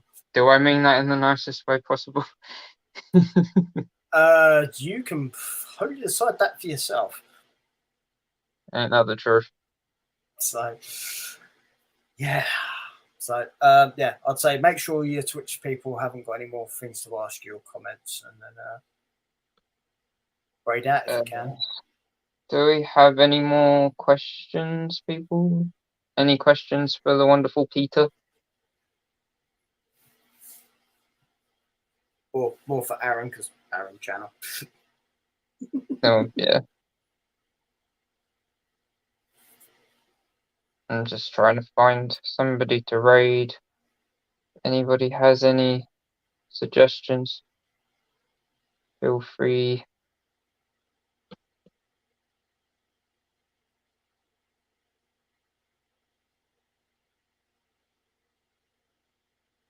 No, Mystery has said thank you to the both of you for the podcast.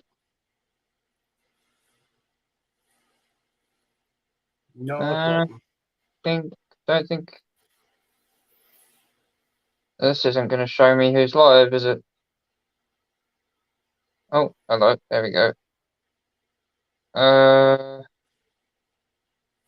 Alright, we are gonna raid Scousey MC. He is a really cool Minecrafter from the wonderful Scouse capital of Liverpool. And yeah, definitely check him out. Drop him a follow if you like his content. He's an avid Minecraft streamer. And if memory serves me correctly, he's on his hardcore world today. So go check him out. And I will see you guys tomorrow for some random Monday madness. Oof.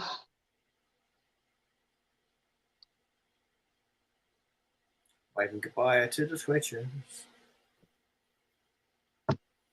It's saying I don't have any viewers, which is really weird because it says I have 4 on my OBS. Oh well. OBS is fun. So, yeah. Obviously, we're still here on YouTube for the moment anyway, so that won't be much longer either.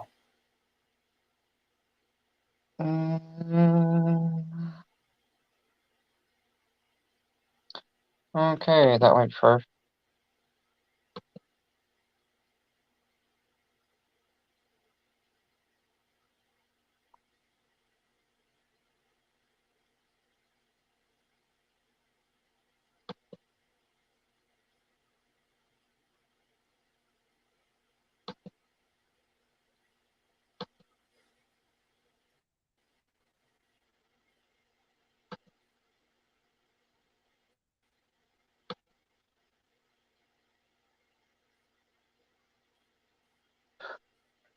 Ooh.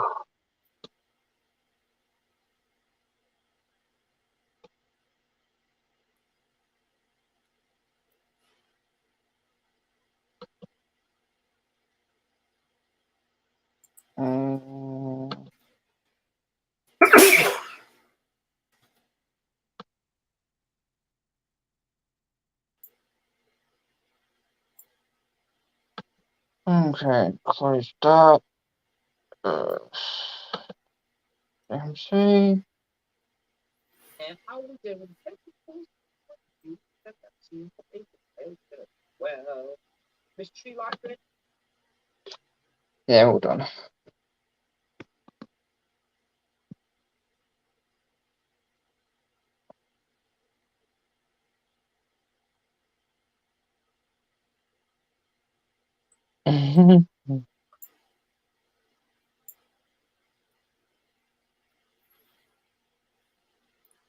That go through okay, yeah?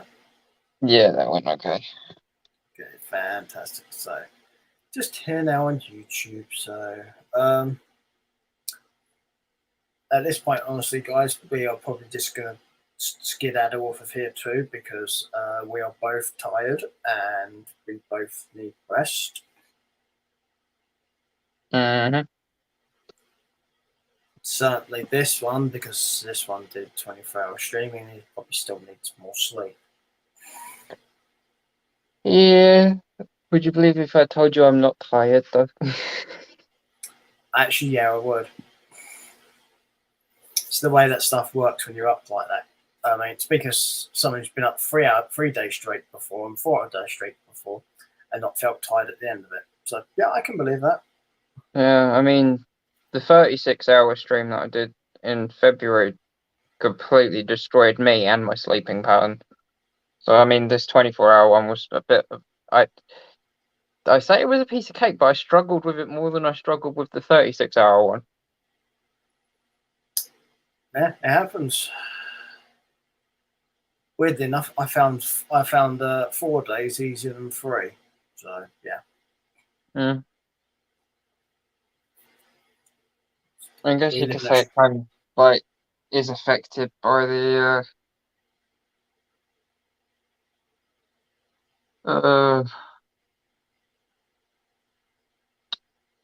trying to think of the word,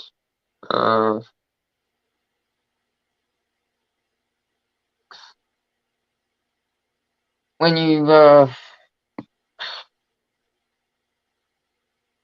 you've got something to make you want to do it. Motivation? Yeah, there you go. That's the one. You can tell I may not be tired, but my brain is because I can't think of big enough words to say. Yeah, I know you're not that stupid, so that tells me you're tired right there. So yeah, there you go. So so we're going to say goodbye to YouTube then right now because we both need to get some sleep. But we'll see you guys soon. Throughout the week, you can check out Aaron on his Twitch, which is obviously Karen Ricardo's. and catch him with his bits and pieces. Failing me appearing at some point before then, you will probably see us next Sunday. Oh, you'll see Aaron before on his Twitch. So, bye-bye, people. Bye.